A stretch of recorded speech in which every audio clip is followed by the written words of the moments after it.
Tutu Mother, and the track here is Cowboy Bebop NY Rush. Yeah, I kind of like Cowboy Bebop as a show. Mainly I wasn't really paying too much attention to it, but it's definitely one of those shows that's kind of like, okay, maybe seeing it once is kind of fun. A kind of interesting story too. And also a great cast of characters. But one of the most fun things about the show is actually the soundtrack, and the soundtrack itself is just it's a chef's kiss because it's like entirely jazz and I think even like bebop, whatever genre that is. I'm not really sure what it is, and I just love it so much.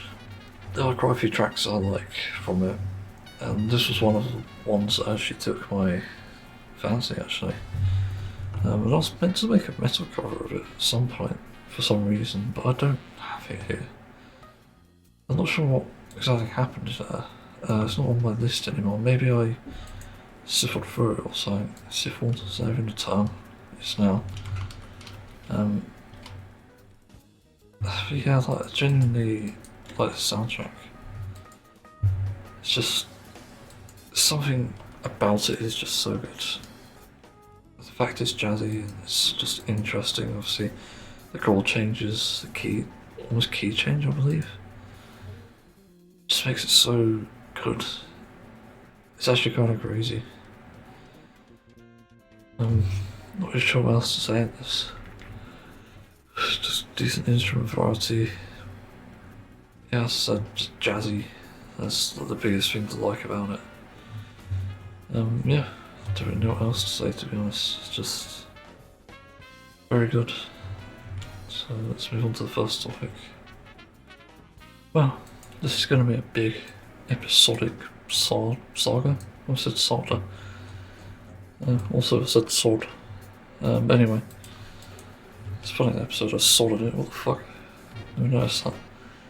Anyway, I just wanted to mention as a reminder for people who haven't seen the last one, the last thing I talked about in last podcast, I mean, and that was about the Belfast riots and how unjustified people are in just what they're doing and what they're saying, and pretty much being demonstrably false about a lot of these things here. As in, we can actually prove that they're in the wrong, and like the major fucking yikes with this, the reality is that you cannot be putting things out there about migrants that aren't exactly true. They aren't even inherently true. Rather, that's the part where it matters most. So what people are doing essentially is fucking over an entire population based on the actions of one or a few. Even then, it's still not a majority, so you can't even say it's the actions of a majority because it's not true. It's shocking, I know. I know what you're thinking. So there's always that bullshit. However, people really do not seem to understand the severe consequences we'll see under a reform government, where that does matter a lot. And we'll see the most consequences occur as a result of it. So under reform, we are more likely to see problems arise because of their policies and various inactions when it comes to addressing the actual problems. So one of the big things with reform, voters and restore, is the fear of women and children getting hurt by migrants, which, as I've said, as I first mentioned in this, is not demonstrably true. And if it were, I'd be concerned as well. I'd be saying, fuck migrants, hang them. But I'm not, because I don't have the evidence to support that. So, there isn't really a good justifiable reason. And I'm still waiting for it. That's crazy, and a lot of people will not like me for saying that sort of thing. But I'm willing to say it because it's the truth. It's hella risky, but necessary. So we can't have a functional society without first acknowledging the truth of these matters. That's just an inherent fact here, which cannot be ignored one bit. So, the next thing to mention here, if I'm not mistaken, is about something really harsh about the reality of reform and restore.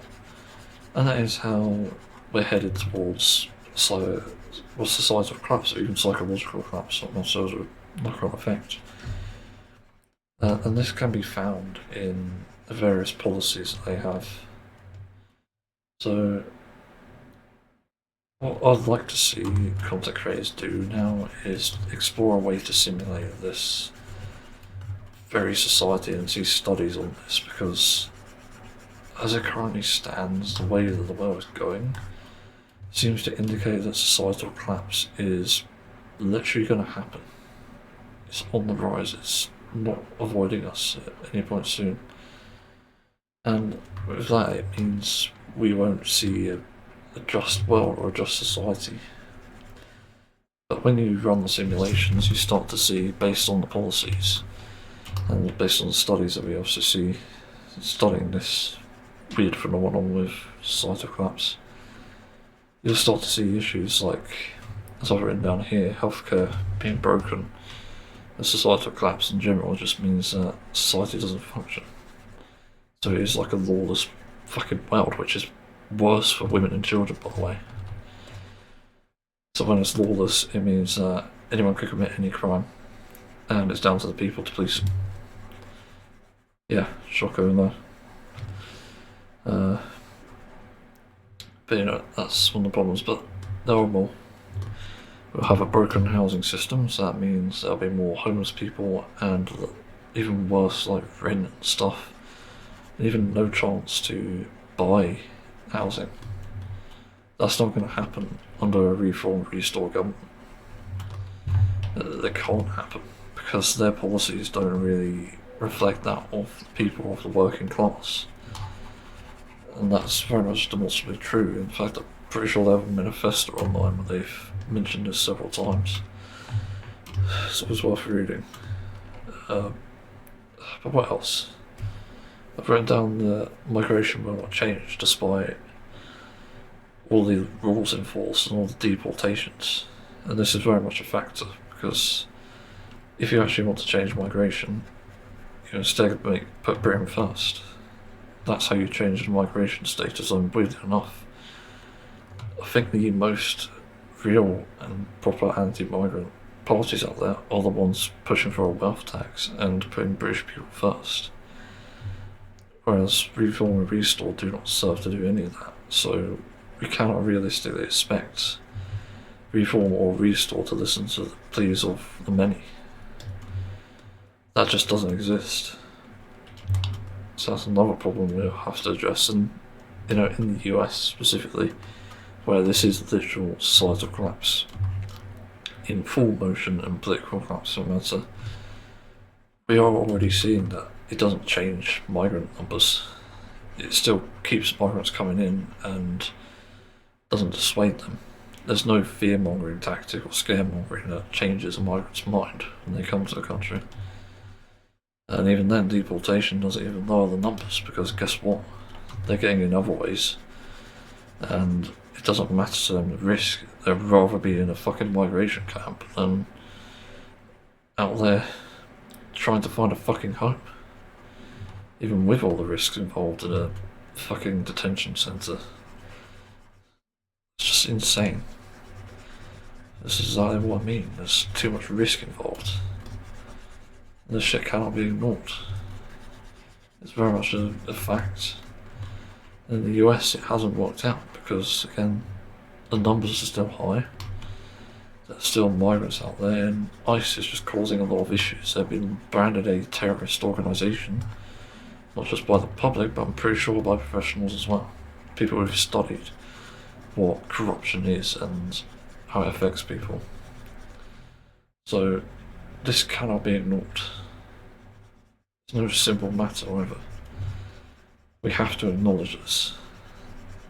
And if we don't, it's societal collapse. But anyway, another thing we've started to see a change in is the economic class. So it means like working class, lower class, middle class, and high class.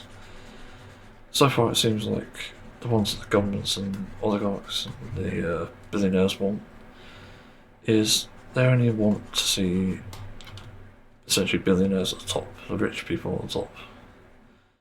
So that essentially means people below even the status of migrant will be punished for this.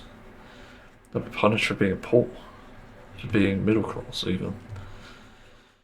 There's no realistic way in which a society can actually function under that. And I forget to say, but with a lot of these things, I'm willing to be proven wrong. If anyone has any sort of rebuttals to this, because I am kind of guessing here. You know, it's not something that I'm saying is an actual fact, although we do see it reflected in the US. But it is something we should be concerned about equally. So we cannot ignore this issue. It is huge. There is big implications and big consequence. This is why we cannot simply ignore this issue, and we have to address it and discuss it now. Whether or not you agree with migrants, societal collapse is one of the bigger problems. And yes, it can be as a result of, say, the migrant discourse.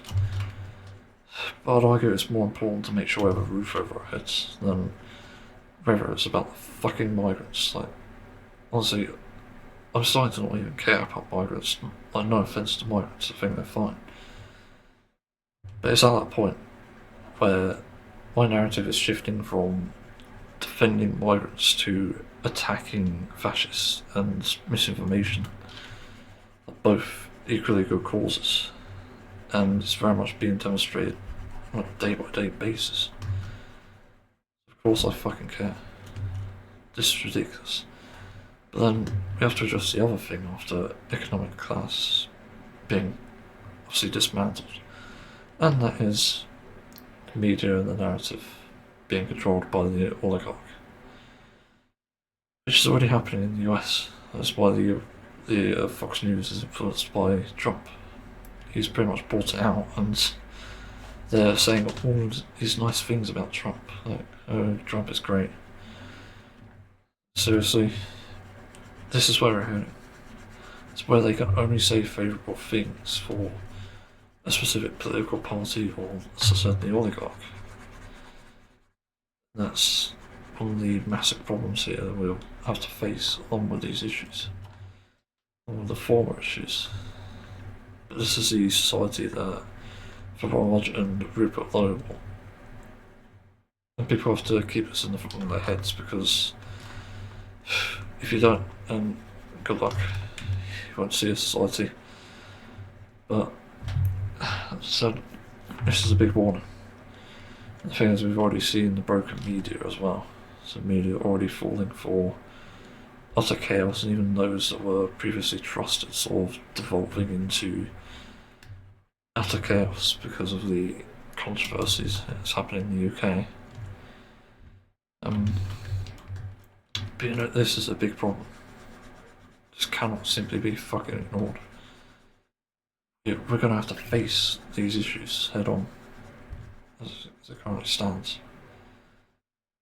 Again, society cannot function the way it is now, with hatred and violence on the rise towards anyone, any minority. It's not just migrants, it's disabled people, it's people of colour, it's ethnicity. There are so many fucking problems.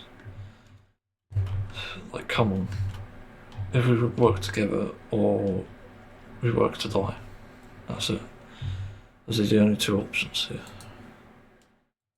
And you know, judging based on what people want, sometimes it feels genuinely like people do want to die. And that seems to be the reality here. But I'm not sure whether to be saddened by that or enlightened, because I think either thing that we see here, it's just gonna be one thing after another. It's gonna be a disaster. We'll see the economic collapse and societal collapse. There's just so many fucking risks involved here. And yet people are blinded by hatred rather than hope. And, you know, whenever I think back to this, about what it means to actually use my trauma and even my wrongdoings for good, I often come back to the fact that it won't benefit me in the long run if I keep doing wrongdoings. So, as I said, I've had my past, I've had my issues. But there's no way that they can ever help me, or even keeping them on, trying to believe myself, or to do myself rather, that I'm innocent. It doesn't work like that. It never does. Because the world is a complicated place. We can't always address these issues. We sure as hell need to fucking try. We need to stop societal collapse and start caring about people. Implement a wealth tax, and even then I've seen evidence that wealth taxes work. I'm pretty sure in New York, for example, under Mayor Mondani, we've seen wealth taxes and how it works, and how so many of the issues in New York have actually been resolved. Being reported nearly constantly on a daily basis that something has happened in New York, and it's a good thing. All these good things keep happening here. And if people choose to ignore that, that's your problem, that's your hill to die on. But don't come crying to me when your prices are on the rise. As I said, your healthcare is broken, so you have to pay for it. There's no doctors anymore, even then. And there's also no housing, so you can't find anywhere to live, let alone pay for. And homelessness, out of control. There'd be too many homeless people, pretty much roaming the streets, and all the things associated with homelessness, doing like couch hopping and stuff. So it also puts strain on other people. And even then, migration not changing, despite control to do so, like ICE, like detention centres and deportation.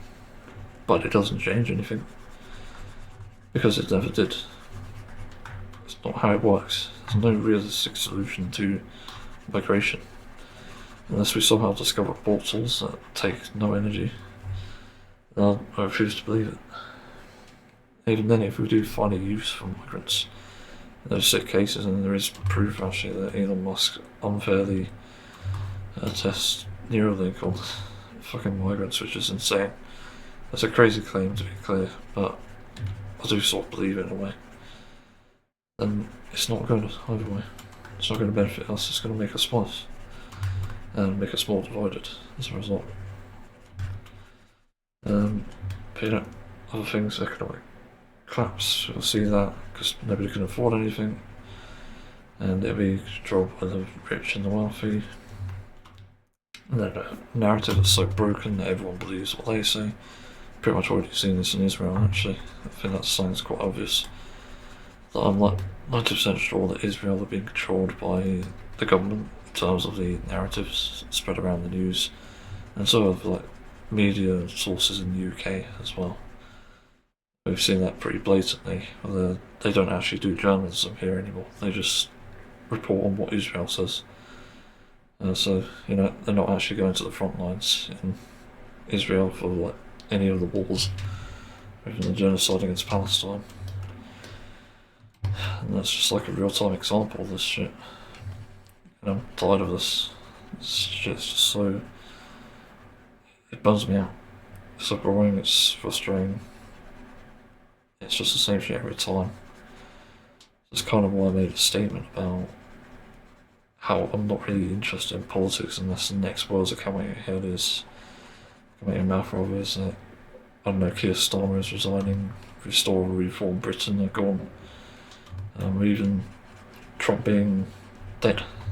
That's one of the other things that would be good news, frankly.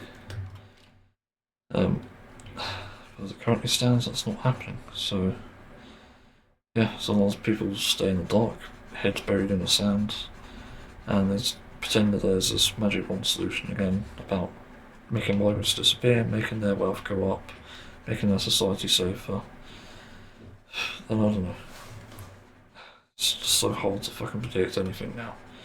This is why we need a study on this, why we need a study on the very real reality of choosing a reform, restart government, or even conservative, whoever it is at this point. Because that's where the danger lies, if anything. That's where we need to pay the most attention.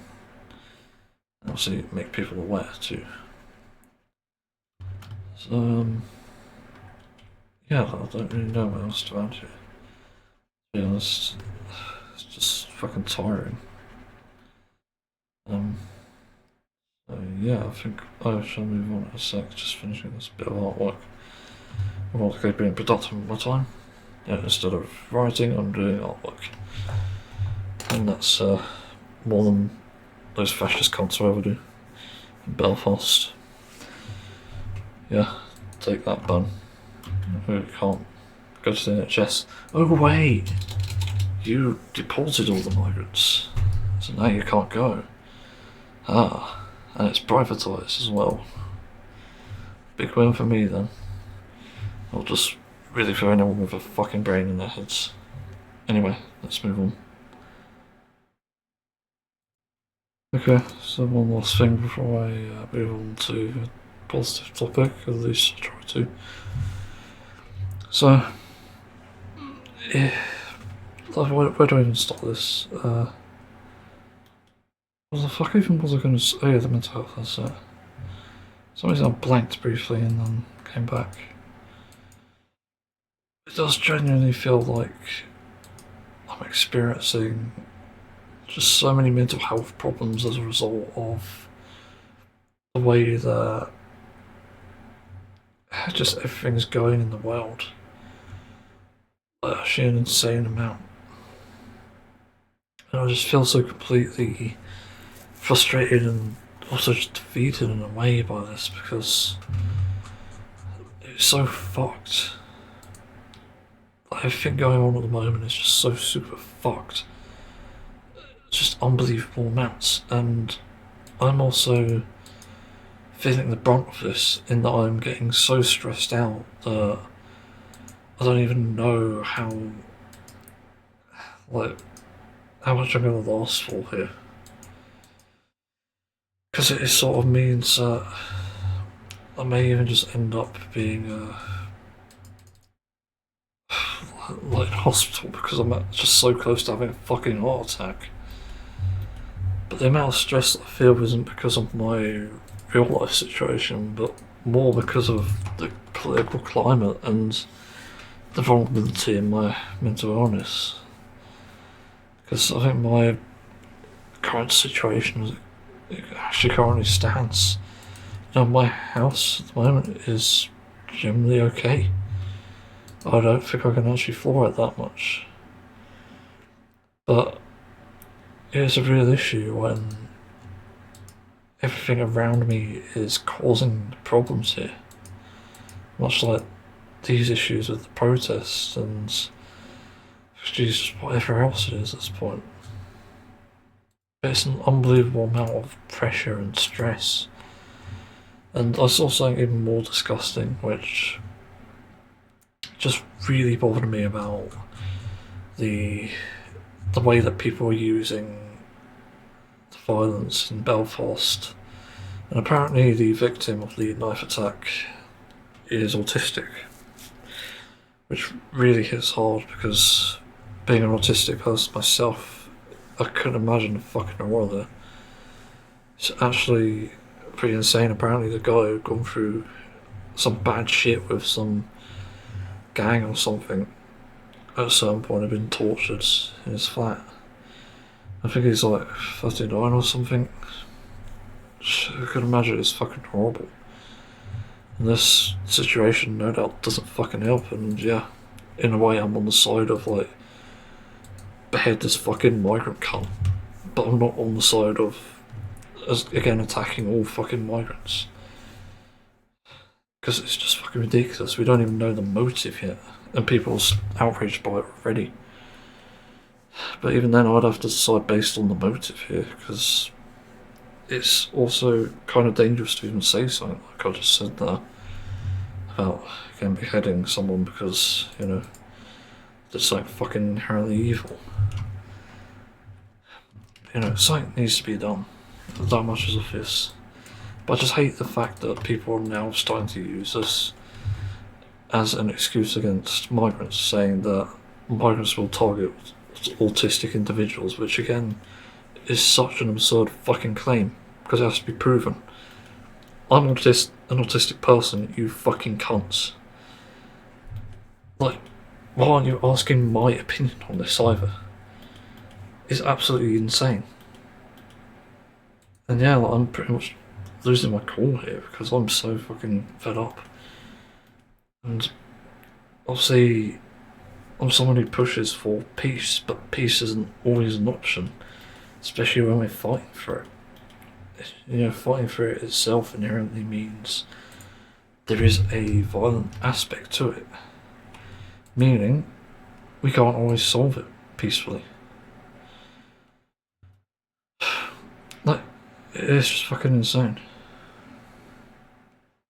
I don't really know what else to add here. What do I even add? I guess I need to talk about the good thing after this, but again, like, the warning to people is don't you dare fucking use autistic people as a shield, as the excuse for attacking migrants. The same way you can't use women and children as the excuse for attacking migrants. It's fucking pathetic. You're as bad as they are. It really goes without saying.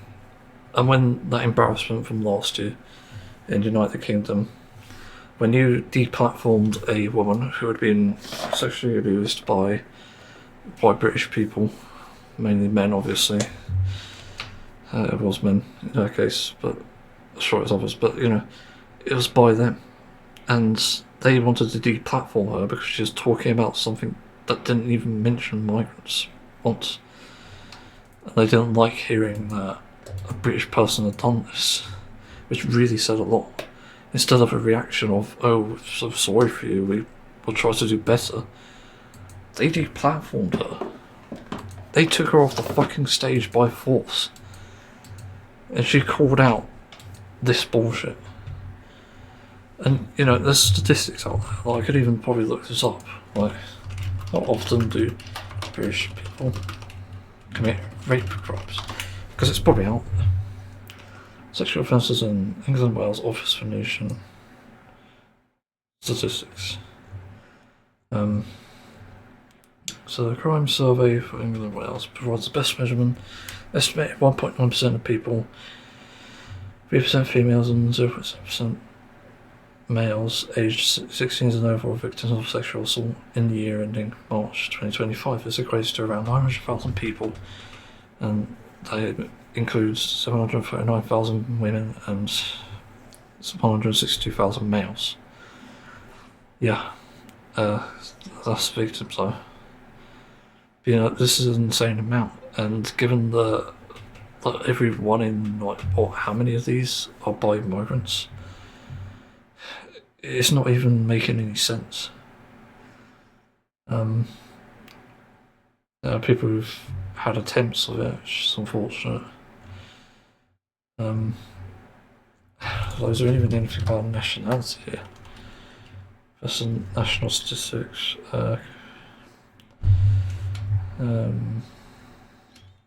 No. It seemed to be. Maybe a migrant? No, nothing. So really, no. There isn't any definitive proof of this, but still, you could probably find this. Is there anything about perpetrators? Like, victim and perpetrator relationship circumstances impacts based on the findings. Okay. Ethnicity, race, nothing. There's not even coming up in this Control F. So nationality doesn't even come up. So British, nothing even for British. So to be fair, there's not really any definitive data here. I guarantee you can find it somewhere. It exists. But this is why I'm doing research. You refute your own position and you prove that you've got a strong foundation, if you can prove it. You know, as it currently stands, there isn't really anything definitive here. Trying to think. Site here with some stats, but I don't know if it's the same thing. Again, nationality doesn't even provide any sort of thing about this. That is fucking absurd. Again, nothing. There's no proof here. So again, there's absolutely nothing to base it on, and it's just a failing argument. It's absolutely fucking ridiculous. I cannot fathom, let alone understand the point here. The point that people are trying to make with the migrant ship. There is still nothing. Again, hiding behind autistic individuals, much like hiding behind others in this, is fucking detestable. I'd consider this inciting violence as well. Because you're trying to create a divide. You're trying to use a vulnerable community to justify these things.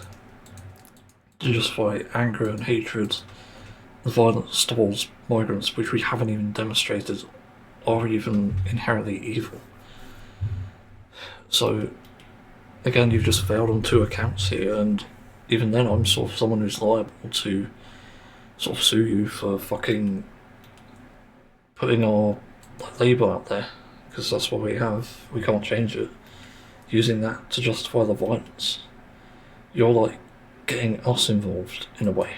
Us autistic individuals, us neurodivergent, ADHD, no doubt for others as well, other people who are disabled. It's just fucking ridiculous. I feel so sickened by the idea that someone would use that. Someone would use that of us. Come on. It's the same way they might even say something I don't know, they might even be against transgender rights, because the most, this is actually a real statistic by the way, but most transgender people are autistic. And we know that because autistic people are more in tune with their emotions, they're more brutally honest, and it's easier to come out with that. So if someone actually suffers with gender dysphoria, which is a real thing by the way, look it up, research it, it's all out there, then an autistic person is more likely to come out as transgender, to want to identify as a woman and appear as a woman. Obviously they go hand in hand pretty much, and that's why there's a correlation. But you don't attack the trans community because of course there's more autistic trans people than else you might think, oh, it's fucking brainwashing or something, or it's coercion. It's fucking not. You don't know anything until you've researched it. And that goes for everything here. Same with the beheading. Same with anything else, the attempted beheading I should say. Same with Henry Noack's death. You don't fucking know anything. And you're basing your lies off this. Again, it's fucking absurd. And I do hope there is a situation where we can identify the rioters and the fascists who are masked up and obviously get their info and then sue them. I think that's something that we should do. Given that I myself am struggling with money and even living, it seems to be quite a good option in my opinion. I just feel so disgusted by that. And when the Reform and Restore bots get on board with it, and they start to say, oh well, let's start to hide behind autistic people as our scapegoat for this, because they're the ones we need to protect now. Seriously, piss off. I don't want anything to do with racists and fascists. It's not even something that I encourage. I don't encourage divide. All I've ever encouraged since I've actually started this channel, and even since 2016, which is where I had a real turnaround, is to encourage peace, love and positivity.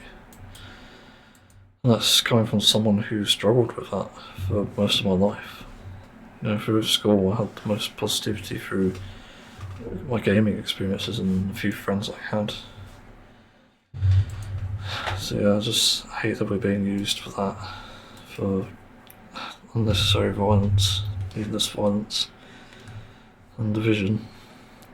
So yeah, I sort of know how it feels now to be in a situation now where they're using us as that scapegoat. Just frankly fucking absurd. I'm trying to think what else there was. I'm pretty sure I saw an interview with one of the people who attacked the I can't remember the nationality now, but that migrant who attempted the beheading. He tried to get him off with a fucking, what was it, a stick? I can't remember. Also heroic, pretty badass. And I will obviously commend that. It's just a shame we didn't knock him out in one go. But it has to be said that I'm also kind of confused by the words he used in the interview. I'm not sure exactly what he's saying here. He said something like, this is not what Ireland's about, which I'm not sure if that's in reference to the attempted beheading or the riots. Or like other things, I really don't know. It's kind of confusing. Even like migrants, like, it's very vague. It wasn't specific enough in my opinion. Obviously I will commend obviously being a hero in that situation, that she attempted to save someone's life. But again, I can't really sort of agree on those words because I just don't know what it's in reference to. There's not much context to go off of, so I have to obviously call that out. Just sad. I hate to do that, but it's the reality we're in. You can't be going around saying shit like this. It's just ridiculous. So yeah, I think that's all I've got to discuss, so hopefully this will be it for now, so let's move on. So, there are some fucked up stories, but because I'm too tired I can't really read that well. So I'll just read like brief bits, as much as I'll try my best to.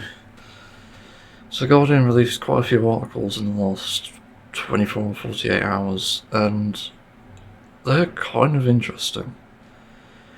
So apparently the police have been warned already that addresses were leaked on apparently Facebook of the migrant housing. So wherever there was obviously migrants and stuff. What the fuck, hang on. What the hell did Polyphia just upload? Can you feel it? And it's got a picture of Trump and Epstein? Okay, I need to look at this in a sec. It's fucking weird. Didn't expect them to get all political, but anyway. So basically there's a bunch of stories that came out. There's two that really caught my eye, and these are quite big deals, and that one was obviously the first one, which is the police knowing about this, knowing that the addresses were leaked and potentially going to be targeted. And they had warnings of this, but obviously they didn't seem to act on it. They didn't pursue the people who were leaking the addresses, it seems. They don't seem to do anything in that sense. And as for how those addresses get out there, I don't even know. But based on like a previous experience with some really bad group of friends I was with, it's probably that they found it through either like very confidential government documents or the dark web, and that's one of the ways that it gets leaked, and that's pretty unfortunate as well, obviously. But also it's quite suspicious as well that these people would somehow have the info to do that, because doxing often involves having a point of interest, like for example location, or something like stalking, or maybe even like what's the other thing I think of? Like sometimes even scam stuff can actually leak your information, also like database hacks. So when you look up like a foreign name, for example, it will most likely show up. So unfortunately, if your name is Muhammad, you are pretty much an easy target, because if your information is out there, you are quite literally screwed. And that's unfortunately just because of your name. And that doesn't even necessarily mean you're a migrant. It can mean you're British, because there are British people called Mohammed. So I just think a lot of this is extremely dangerous, and this is again why the restore crowd are just so unjustified in what they're doing. And have never been right, essentially. So that's another thing that's quite a concern. The fact that police didn't do anything, they didn't even warn the families, it seems. So people were directly at home. They weren't even relocated. Which is frankly fucking ridiculous. So I also think there's some case of complicity here, like whoever was dealing with this, obviously these calls, these notices about addresses being leaked and being targeted, and I think there should be a transparency thing where if someone gives a tip or even like some knowledge about a certain address, then that's been leaked, then they should be made aware. People should be made aware of that and given proper protection. So, it should have like reinforced windows, obviously. I think that's really important, as long as it can withstand like a hammer crash, for example. But I also think doors too need to be protected. So I think that's really important. So I think for those places there is a need for it, for this extra protection. I don't exactly know what it entails, but that's one of the ways to address it. Although it still leads to the danger of like stalking and stuff, so relocation is probably the best option. Even like just sticking in the hotel and paying for the price of that. Although that does also come with its own risks if the owner is like anti-immigrant as well, which again is like complicated. But there has to be a solution, because it's fucking ridiculous. And then the next story which I saw, which was heartbreaking, and it didn't even mention that these people were migrants, it was just like normal people. But they were finally notified, some people were, that their addresses had been leaked and they weren't safe there. And now they're having to fucking leave their houses. Jesus fucking Christ, we haven't even got a war here, and already people are leaving their houses because of the fascists and the racists. They seem to go hand in hand. It's absolutely fucking ridiculous. And the thing is, the reform restore crowd are the lot that says protect the women and children, while making children deathly afraid and cry because of their fucking racist and anti-migrant tantrums. It's just absolutely ridiculous. And the irony is I remember like a few years ago, like back in like 2018, not really a few years ago, maybe even a bit before that, or maybe even before that as well. I had this common belief that people of certain religions were often terrorists, but I sort of included Christians in that as well, because there was like aspects of hatred and obviously the teachings of heaven and hell, which is technically a type of terrorism. But a lot of it felt like it was rooted in religion and the hatred of it. And oftentimes it'd be like you associate religion with the terrorism acts because that's often how they came about. But obviously as time has come along and we've become smarter, had access to the internet, it's quite clear that we actually don't really have any terrorists anymore. I mean, it's actually ridiculous that we've actually come this far. People still think that it's a threat. At worst, we've actually had attempted murders, not necessarily based on religion, but just for one reason or another. It's like targeted against religion. And that's about the worst that we've had. So, again, a lot of these points are just mute, and where I realised I was wrong is that not every religion actually preaches something like terrorism. In fact, it's like is it a denomination? I can't remember the term now, but the different types of sub-religions, so they call them. But those can incite it, and that's the only point where it gets worrying, essentially, and people do need to be tracked on that. But it's extremely ironic when you become the thing you hate. And I've always said this about what I've seen in the US, and also like all the accusation equals confession sort of things that happen as a result of it. But a lot of people and a lot of groups seem to become the thing they hate the most. Well, as I've realised, the thing that they love the most too, because it's like literal jealousy. But yeah, like they're jealous that they can't get into asylum hotels. But anyway, I think that is often the cause of a lot of this, and that actually leads to the said terrorism and hatred that we're currently seeing with the Belfast riots, the Glasgow riots, and even the UK ones wherever they are. I'm pretty sure there's some in London. But again, it's extremely frustrating. But Elon Musk is not even facing any repercussions as a result of this. And obviously Keir Starmer is not doing anything about this situation. Like nothing. Like, there should be no arrest for inciting hatred and terrorism. It's just ridiculous.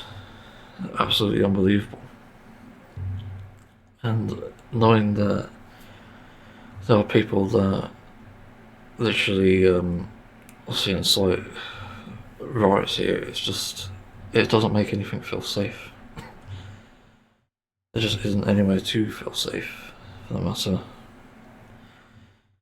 So, yeah, it's extremely frustrating. I don't really know what else to add here. Just looking at like Blue Sky again, please have warned about the post. Yep, I know about that. It was something about the Defence Minister quitting just before our meeting, which is interesting. I'm not sure exactly what that could be about. If I had to guess, Russian assets bought them, and this is a consequence. Like, great. Yeah. UK definitely needs fucking defence at this point. We're more at risk of obviously people within rather than the outside. But this also is kind of where I put my what do you call it? I guess my 2 cents. I don't know what to fucking call it. Essentially, I do think that the real invasion in the UK is actually foreigners. But the foreigners aren't from another country. They're within our own. And by this I mean the British people who have done this, the Irish people who have done this, the Welsh, the Scottish people who've incited these riots and perpetuated them. These are the invaders. And it's pretty much blatantly true. We've seen this too often now. And they're commonly the types that do this. So to say that there is an invasion of like foreign nationals, it's just false. It's British nationals. And they're the ones destroying the fucking country. They're the ones who are so unpatriotic that they feel the need to kick out people. They feel the need to kick out their neighbours. Even Rupert Lowe confirmed as much. He said that even people with legal migration status should be kicked out. Which, by the way, means your Indian food, it means your Chinese food, it means your Mexican food, it means everything. Anything you can think of, any nationality. And also hospitality, healthcare, anything. You know, we're going to lose so many fucking positions in the country and go into societal collapse again. So yeah. But I do see a war coming, as it currently stands, with the far right and the left, obviously. I know what side I'm on with this. It's no secret, really. I just follow the truth, and that's it. And obviously the truth leads me to believe that migration isn't a problem. Until that's refuted, I'm not willing to side with the right, as it currently stands. So that obviously reveals a huge issue. And, you know, I'm going to say something controversial now, but obviously for clicks. I'm right about everything. So shut the fuck up, sit down, stop acting your age. Let's move on. Well, as everyone may know, I like music. But, recently, a band that I listen to called Polyphia released a very interesting track, which is called Can You Feel It? And it was very fucking unexpected because the fucking thumbnail image is of Epstein and Trump. Like, what the fuck? What is going on here? And I listened to it and watched it, and yeah, someone said it's pretty based. But holy crap, it's like, I think they are just like flashing imagery of the amount of bullshit going on in the world now. And apparently they've got a new album coming out as well, which is insane, but it's just like flashing so much of the current problems in the world. But it's mainly like around the Epstein files, it seems, which is like very interesting. It's also quite graphic as well, the imagery. Like, literally one of the clips, I don't even know if it's real. It doesn't seem like it could be, but it's like someone getting his head blown up. But you're also seeing like the various attacks on like Palestine, I believe. I think there's so like the missiles coming from the sky, climate change, AI. It's just an insane amount of things going on. So where's that clip of like Obama and R2D2 dancing? What the fuck? Where is that from? That's funny. Yeah, it's mainly about war, AI, phones as well, villains, Christianity. Yeah, it's just absolutely insane. Just so much shit going on in this video, and cannibalism. It's like some insane imagery. Right, as well. Don't know this guy that's talking with a missing tooth.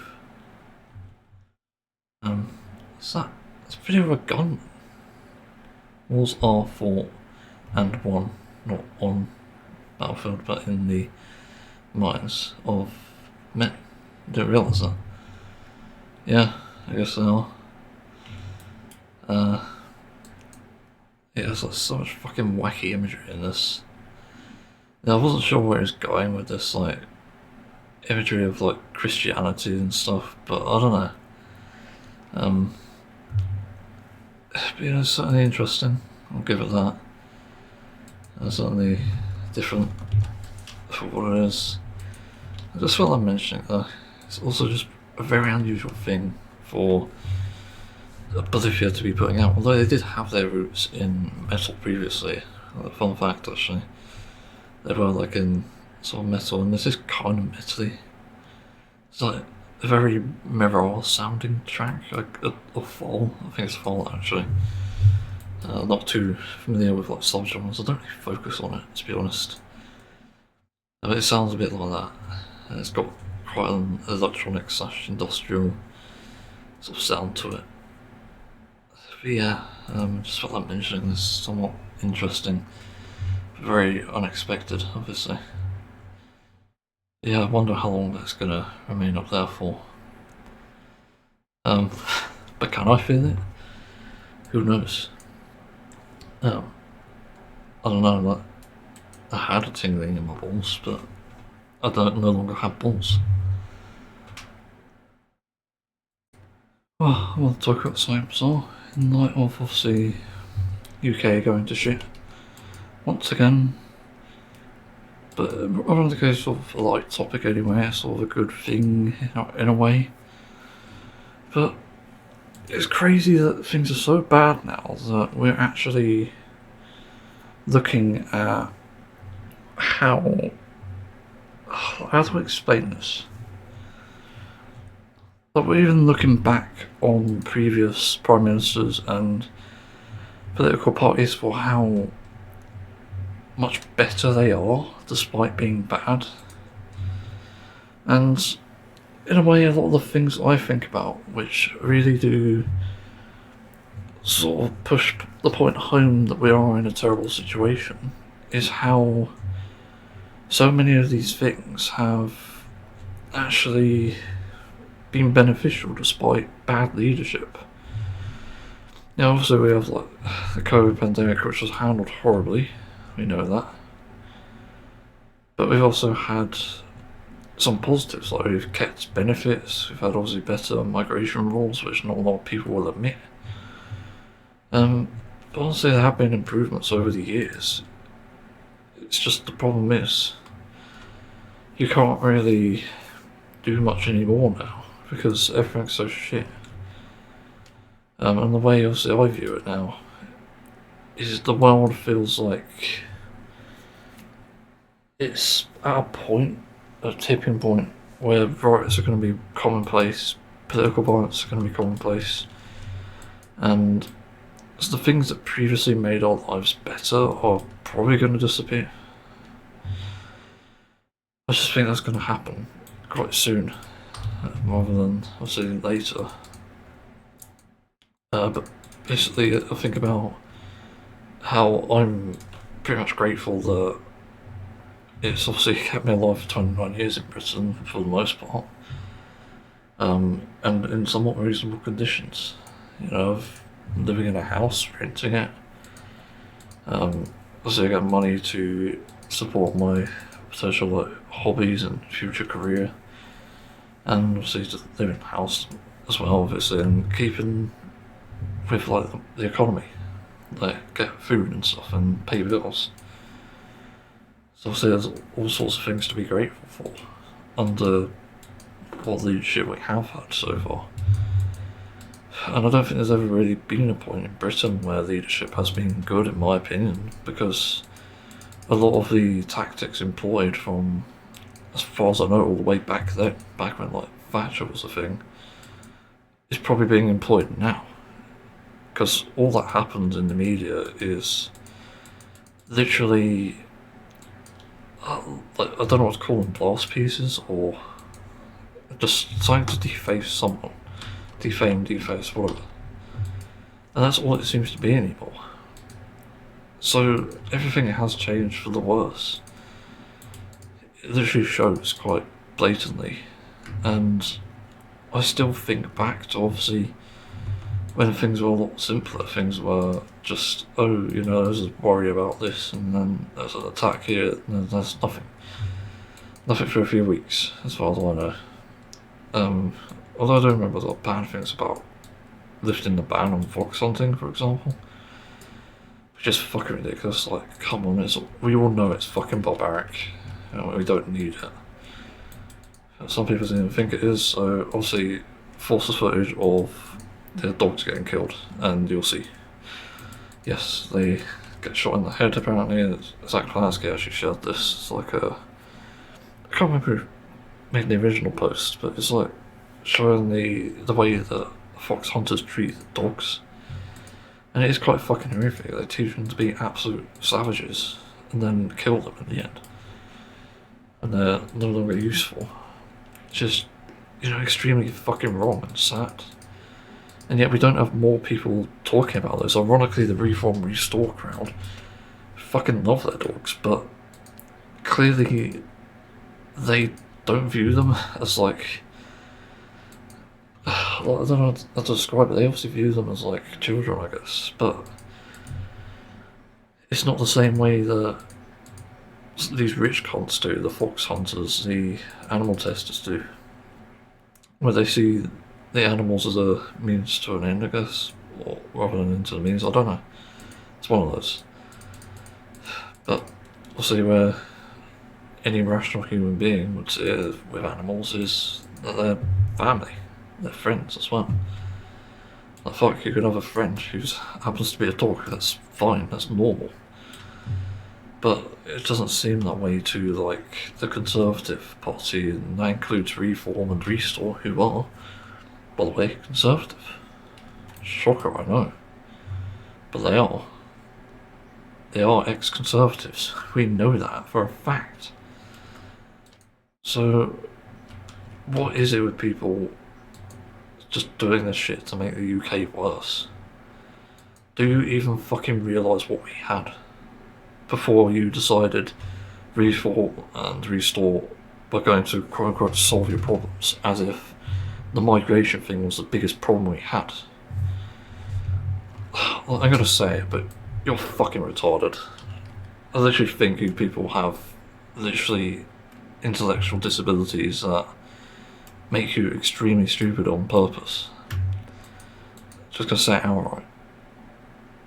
And I believe that not because of, like, how do I describe this? Like, the evidence is really there. It's that people are really gullible about this shit, and the only people who'd be gullible are, ironically, I have to say it, vulnerable people. Which isn't a good thing, for sure. But maybe this claim I'm making, obviously, that they're mentally retarded, because that is a term, by the way, is actually true. Well, I hate dropping the fucking hard R, but it is actually true. I guarantee you, if we start to see surveys about the intelligence of, and intelligence scores of reform and restore voters, you'll see it's very fucking low. These people are like barbaric, savages. They don't have a fucking thought in the world to care about people, to care about anyone. And they cry like, oh, protect the women and children, whilst also fucking harming them. Absolutely corrupt and busted. Absolutely fucking broken. So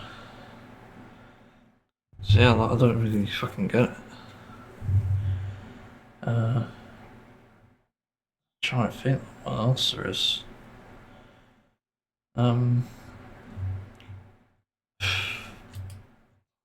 Yeah. I really think we were better off before all this, and that's really saying something. And also, it's kind of like the same thing that people are saying with climate change as well. This will be the coldest summer of your life. Because the way trends are going at the moment is that nothing is changing fast enough. So we're seeing a case where the climate, the temperatures are rising, literally, like, the best way I've seen this actually demonstrated is like a sort of chart where it does these lines on like either side.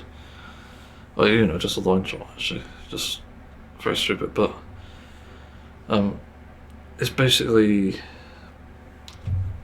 like a cup shape it's turning into, so like a wine glass almost. Or like a martini, actually, that's probably the better way to describe it. So you have like the thin lines, the stem of that, and obviously there's like no base on this, obviously. The base is quite small, tiny rather. But over time it has like these bumps and stuff, like tiny little bumps, and then eventually it goes to top, and the average temperature is really expanded outwards. It's actually so fucking consistent and high that you actually just have a martini glass of, let's say, the climate charts here, the temperatures. So that's a massive warning for everyone. This is why we needed renewable energies yesterday. When we needed it a year before that, the year COVID started, the year of 2010. This is why we fucking needed this. And yet it's ignored. So we're also going to have to face that, and ironically, we can't have climate justice without social justice. That's something that Zach Polanski said, and the more I think about it, the more I realise that actually this is true. The people who aren't believing in like climate change are the people who are putting us directly in danger, who are causing mass extinctions and temperature rising, not to mention unnecessary wars. It's just real fucking absurdity. So I don't know what to add, but this is just like the start, I think, of a lot of the problems in the UK. But as I said, you know, things can only get worse, and a lot of people are saying this. In fact, I've got a post here which I'll read in a second. But things can only get worse because of the amount of bullshit. Was there a spider web there? quite a complete one as well. What the fuck? That's weird.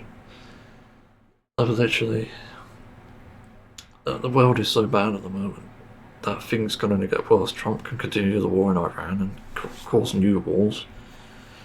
Russia could have a plan B for Ukraine. And obviously Israel can start wars with more countries as well because of, again, everyone supplying them with arms, it seems.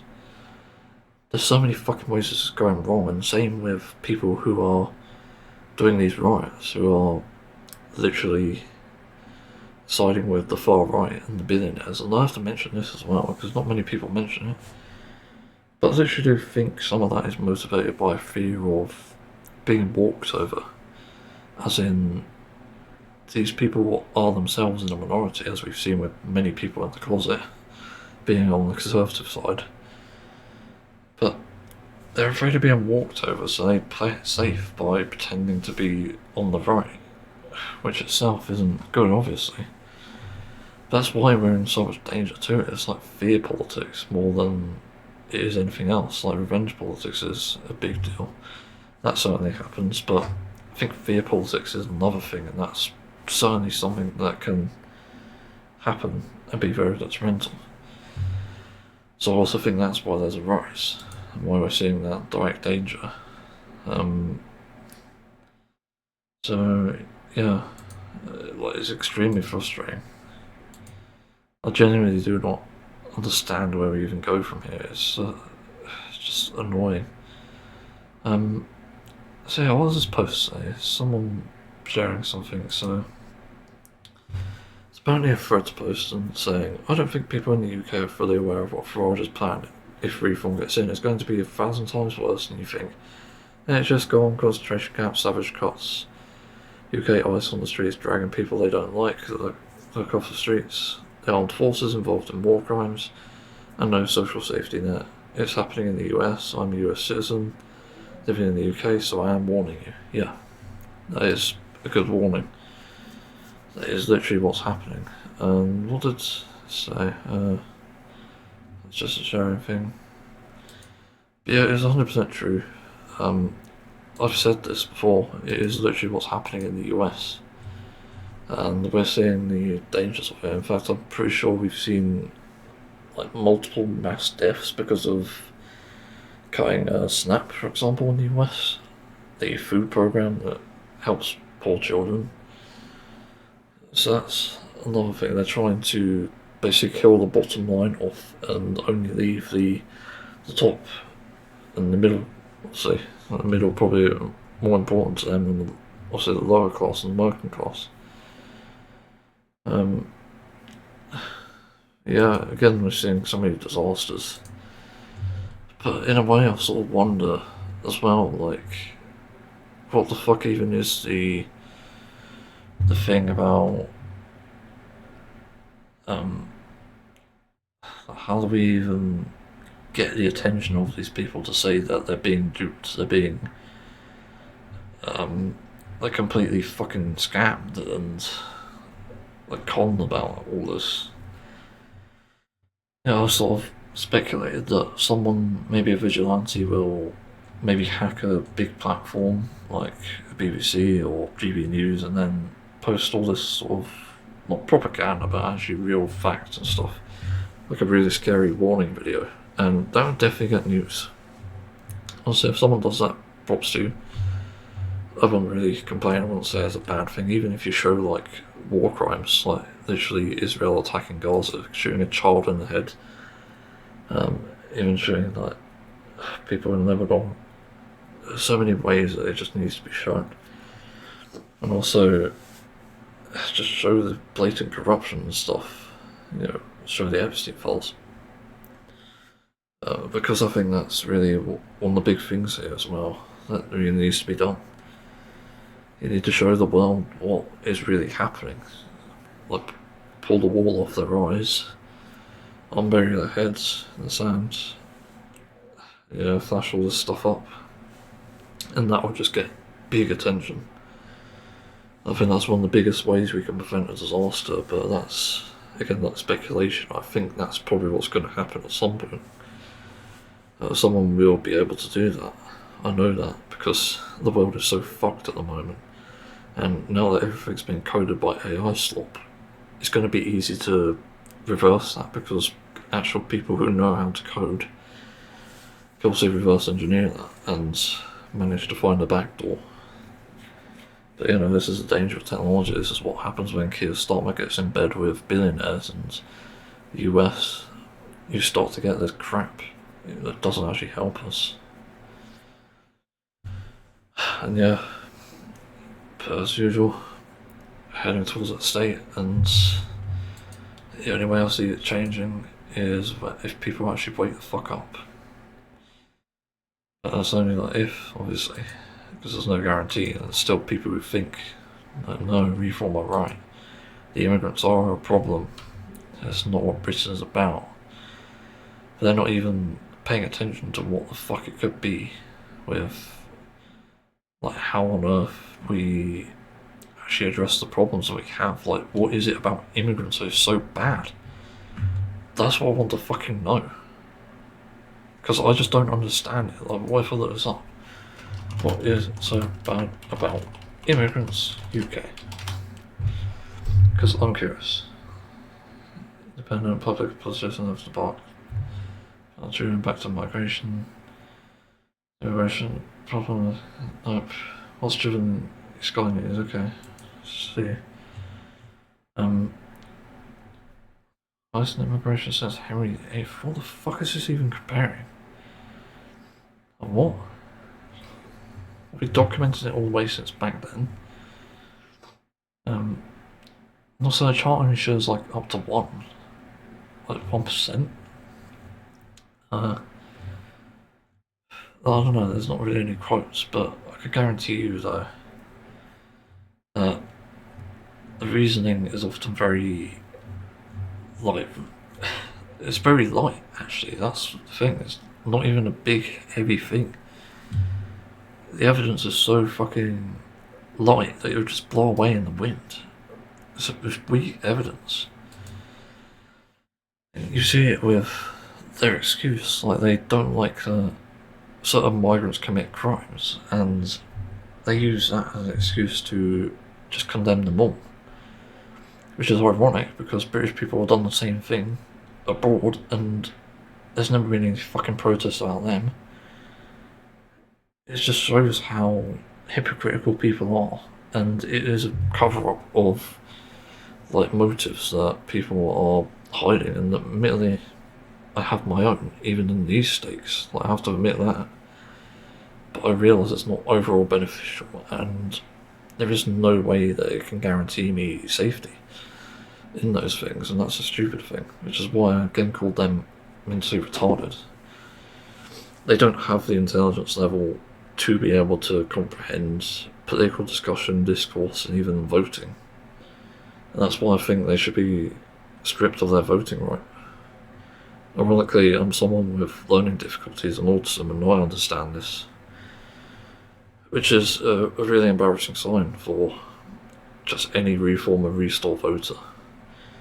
I'm autistic and I get this. I have learning difficulties and I get this. I have ADHD and I get this. I have OCD and I get this. I have social anxiety and I get this. I have what's the other one? Panic disorder and I get this. And the list goes on. And the point is, if you haven't actually suffered with these things, I think you won't understand it. But I think if you don't know you're suffering, then there is an even bigger danger there. And I think a lot of people are also brought up to think that if you are more in touch with emotion, that you're more weak somehow. Despite the fact that it's been proven that actually they're stronger. People who've had more traumatizing and more hardships in life end up being stronger and smarter. And that happens quite often because, once again, people are left to fend for themselves in those vulnerable positions. And that's also the world that they're going to create, these reform and restore voters. There's going to be so many people fucked over by it. There's going to be an uprising, there's going to be a revolt, and people are going to fight back because that's the smartest thing to do. That's the only thing to do. in that situation. So yeah, it doesn't surprise me. I'm just not surprised by this shit. But yeah, I think the UK is in a better place like 10 years ago, maybe even that. Farther than that. Also now, we're gonna lose every fucking right we had. As the post said, we're essentially heading for a post-US situation, and potentially worse depending on how it gets done. Like, as far as I know, I think we're more lenient on like laws and stuff, and given that the EHRC code has gone through, I think that's like more proof that there are worse things to come.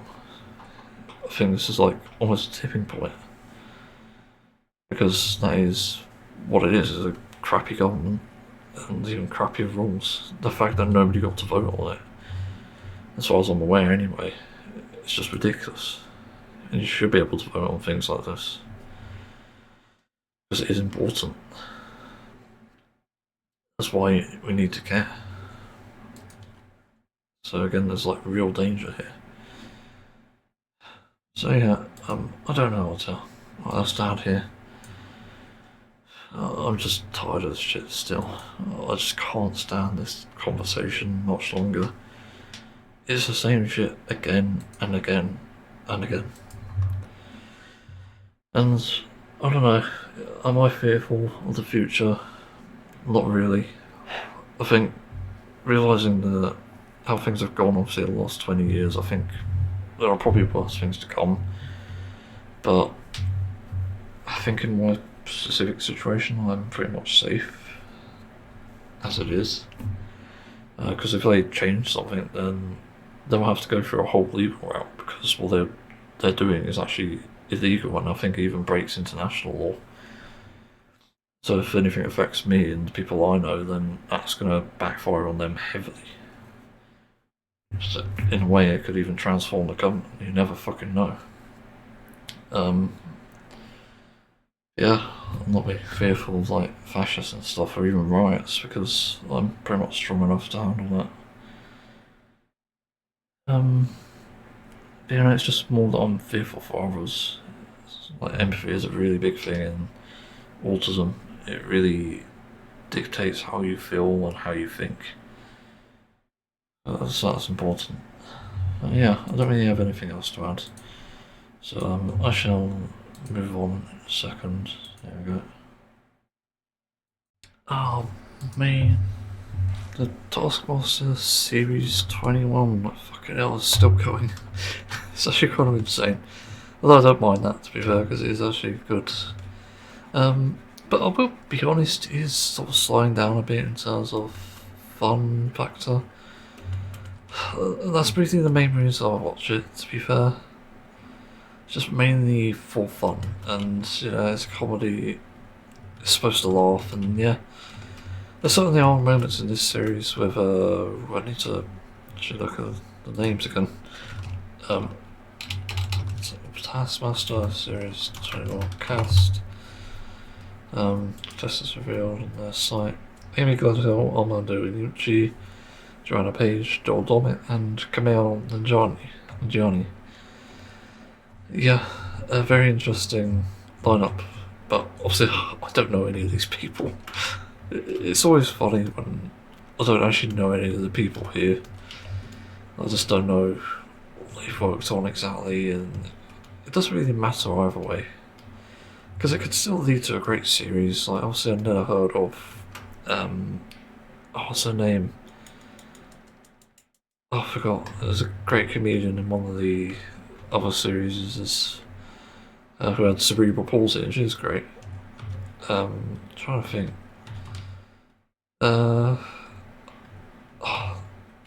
Rod Gilbert, that's it. Rod Gilbert, that's it. You get introduced to these people and you realise that actually they're kind of funny. They've got a great style and stuff, and great sense of humour, and so you start to follow some of what they do. I remember watching the Rod Gilbert's work experience, and that was somewhat entertaining in areas.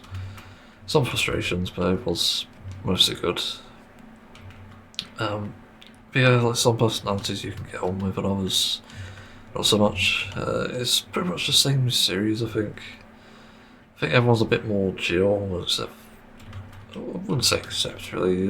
It's just a good cast for the most part. Actor, comedians. Not exactly sure what all their roles. I only know that Camille is an actor, and I think there's another one. Maybe Joel, I don't know. But it doesn't really matter too much, honestly. It's really a mix and match with various like contestants and stuff. And yeah, as I said, I did enjoy this one too. It wasn't the best series, but it's still good in areas. It's not really that you're missing out on much watching it, to be fair. I will be honest about that. It was still fun, but I think as it's going along, obviously, the series I think will start to lose its sort of not core audience, but we'll start to lose some viewership. I think over time with the types of people they choose, because if it's not like big celebrity names, then it's not going to really draw in much attention. Even then, they've just announced the Series 22 cast, and there's one name in that I am very familiar with. It is Richard Naodi? I cannot remember his name now. He was in IT Crowd, and he also did a dub for Alderman in one of the movies. But yeah, I recognise his name obviously. But again, it's a big deal like, either way, because sometimes you don't know these people and they actually end up being quite entertaining. They're quite good at the task as well. So you never know. Yeah. Trying to think. So much else. There's tasks variety in this one. I think there's some good tasks and some kind of meh, kind of a bit pointless. I think they seem to spread out each task by, let's say, having like a good first few episodes and then have the middle be like a bit boring and stuff. So they obviously have this thing figured out in terms of how they sort of think the episodes will go in terms of viewership, rating, and retention. It seems quite obvious with this, and task-wise, it's I think the same thing. Actually, is the thing they employ for that. So I think it is like the better tasks and the more entertaining ones go first and last. So see how that works out. Trying to think, is there anything else? Like, some unexpected moments here and there. Say that everything is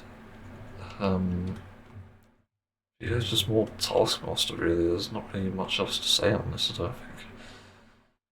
I think it's just getting more of the same, although it depends on the people again. I wouldn't say this series was as funny as the others. There's certainly also great moments and stuff. Definitely some that will probably be remembered for a while.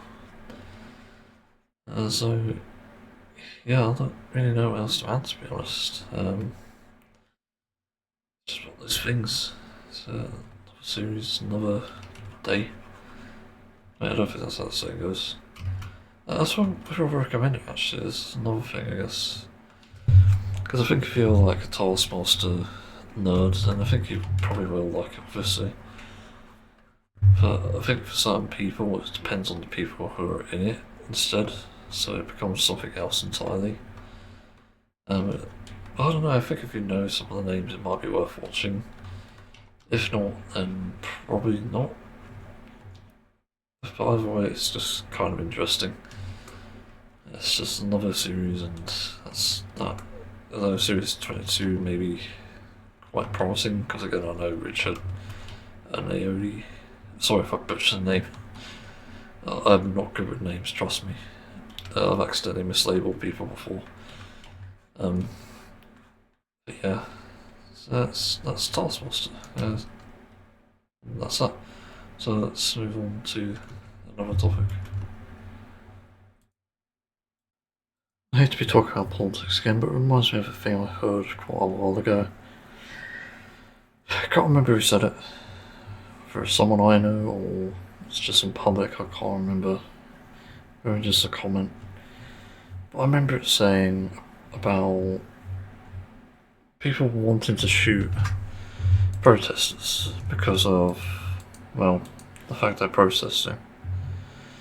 And I find this claim fucking ridiculous because there's a reason why protesting exists and the reason why people obviously do it. And it's obvious that it's because of discourse, it's because of disagreement. There's so many different reasons why it happens. And if you've ever learned it from your history lessons, you'll know protest is an effective means of getting proper rights and getting attention as well. Whether it's good or bad attention, but mainly the good attention has stayed. In school I was taught about a little bit about Rosa Parks and Martin Luther King Jr. Barely remember anything though, having said that. But I took a history GCSE and we learned some very interesting parts of history in that. About how obviously the World War sort of started and how obviously these civil rights movements started as well, which is always very interesting. Yeah, they have a big part of history, and not to mention an effective part too, because they actually worked. This is the thing with it. These methods of protest actually worked. So people who are obviously saying, get rid of protesters, they're fucking annoying, they shouldn't be protesting, they're too disruptive or some shit like that they'll make up. The reality is, it's fine. History has told us, so it's fine. And protest is a healthy way of challenging not just public opinion, but even government's opinions, like anyone's opinion. And that's what happens, that's why we see so much of it in the US now when it comes to Trump and the Trump administration and how corrupt they are. And that's why this shit happens. So if you disagree with it, you're in the wrong. And I think anyone who disagrees with any form of protest, as I'd probably have it written in law if I ever became Prime Minister or President, whoever, I'll literally say that I'd rather put a bunch of what do you call it, laws, international laws, basically saying that you can't do this shit, you can't say things like this, you can't do things like this, otherwise you're punishable and you go to prison. And that's another thing as well I saw recently, is the fact that I saw something about water companies, I didn't look too far into it, but they're polluting rivers and doing absurd shit with it, also wasting water, I believe. And someone in the comments mentioned literally one of the biggest points about how stupid the law is when it comes to clamping down on any sort of corporation or any sort of billionaire, whoever's working there that's causing this. And they literally said it's stupid that we fine them instead of jail them, because then we'd see improvements. And that's literally true. I think fines literally do nothing, and I think prison time would do something if anyone actually paid attention. And that's another thing I would probably add to the law as well. I think people should be in prison for shit like this and not be able to buy their way out, but also make it equally as punishing, so that if they do go to prison they also have to pay a fine out of a portion of their income. And this only applies to corporations, because corporations, millionaires, whoever's rich, or just ultra wealthy, because they are making money. And obviously the people who work for them, who work below them, are not earning as much and probably living a worse quality of life. So of course I'd write into this institution that there is no way that we can allow billionaires or corruption to basically take over, to have control over everything and not be punished for very ill deeds. Even stuff like slave labour, which is a thing that happens actually. I think it happens in animal agriculture, for example, where they get migrant workers and essentially pay them nothing, and then they develop PITS and PTSD. It's really shit. And shit like that should be punishable. In fact, I think it should even be punishable by life in prison. Like someone that rich, I think all their assets should be fucking taken, should be redistributed to the economy, and their lives should be ruined. Especially with the amount of harm they've caused. I think equal punishment is obviously one of the big things here, and you might think that's too harsh for someone who's just doing animal farming. No. If you look at what else they do, you'll see it. They'll say meat's healthy to the public when it obviously is not, by study. They also don't care what it does to people, than themselves. They'll fake evidence, they'll do a bunch of shit that's fucking evil, and that's why it justifies all that. And if anything as well, like the money should also go towards converting said place, like getting it in good hands and then addressing it properly, so convert these farms and slaughterhouses into animal farms, or into obviously plant farming. That's like the most obvious choice to do with that money. So it goes into something good in the end, if there's too many bad things going on. So there's a lot to do with that, and I'm trying to think, this is the other thing as well. Another thing to sort of add to that warning that I said, like, no takes, backsies, or whatever I fucking called it. It's when, for some reason, corporations, billionaires, or even governments, whoever it is, obviously trying to walk all over you, walk all over the general public, mainly. The people who are working class, and lower class even.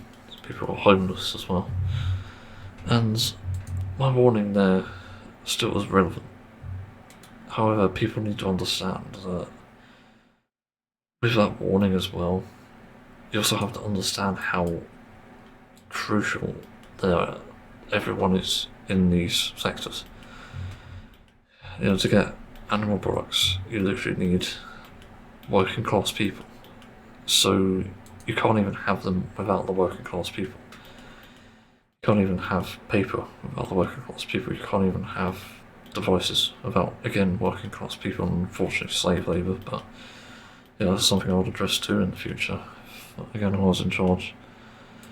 But again, I was just that point of earlier about protests, about how ridiculous it is to just kill people you disagree with. That's how fucking absurd it is. And I even saw posts recently about how the Belfast riots are being deemed a pogrom, which I think is a... what was it again? I'll have to look at what is a pogrom, because I've never heard it before until this point.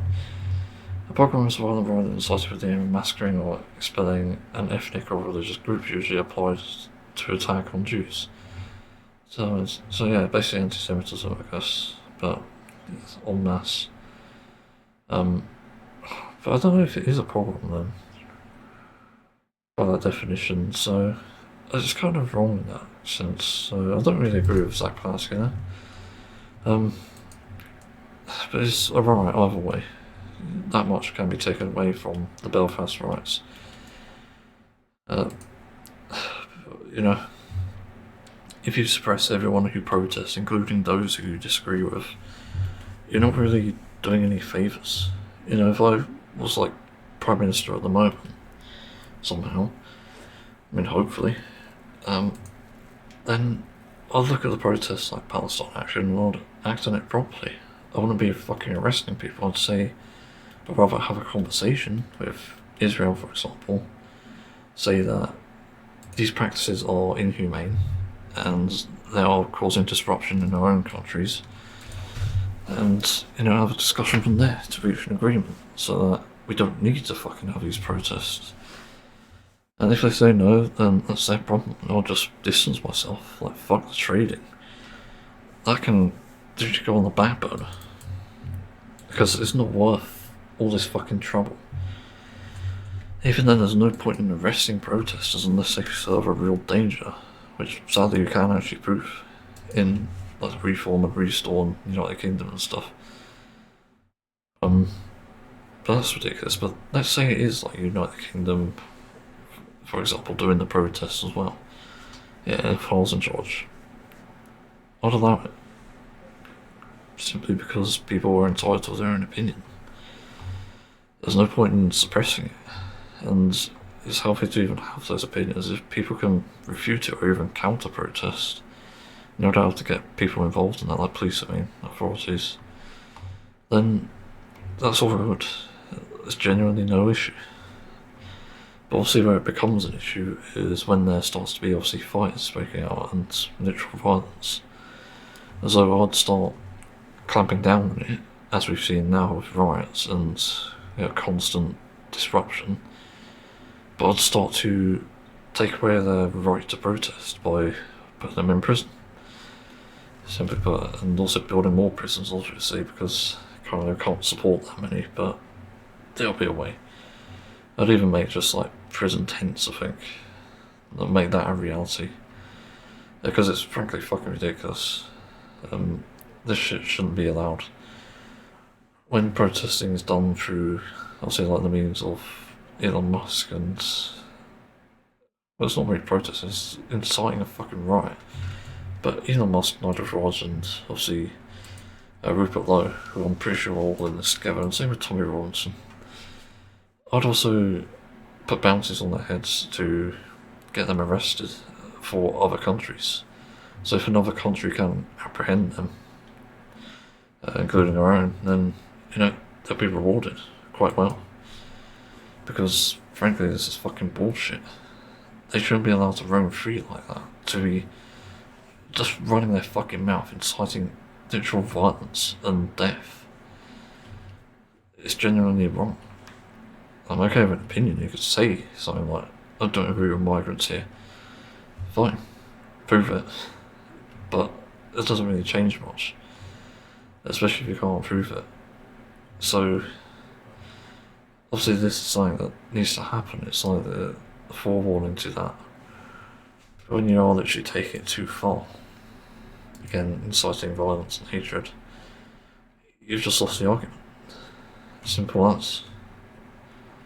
Because you cannot win an argument by, through the means rather of violence or dehumanising or even misanthropic sort of beliefs. And, it's again warranting an arrest, especially based on damages, so an arrest and a fine. And I think that's simply ridiculous. And yes, it might even cause a fucking war, but why the hell are they causing wars over a billionaire that people don't even like and people don't even care about?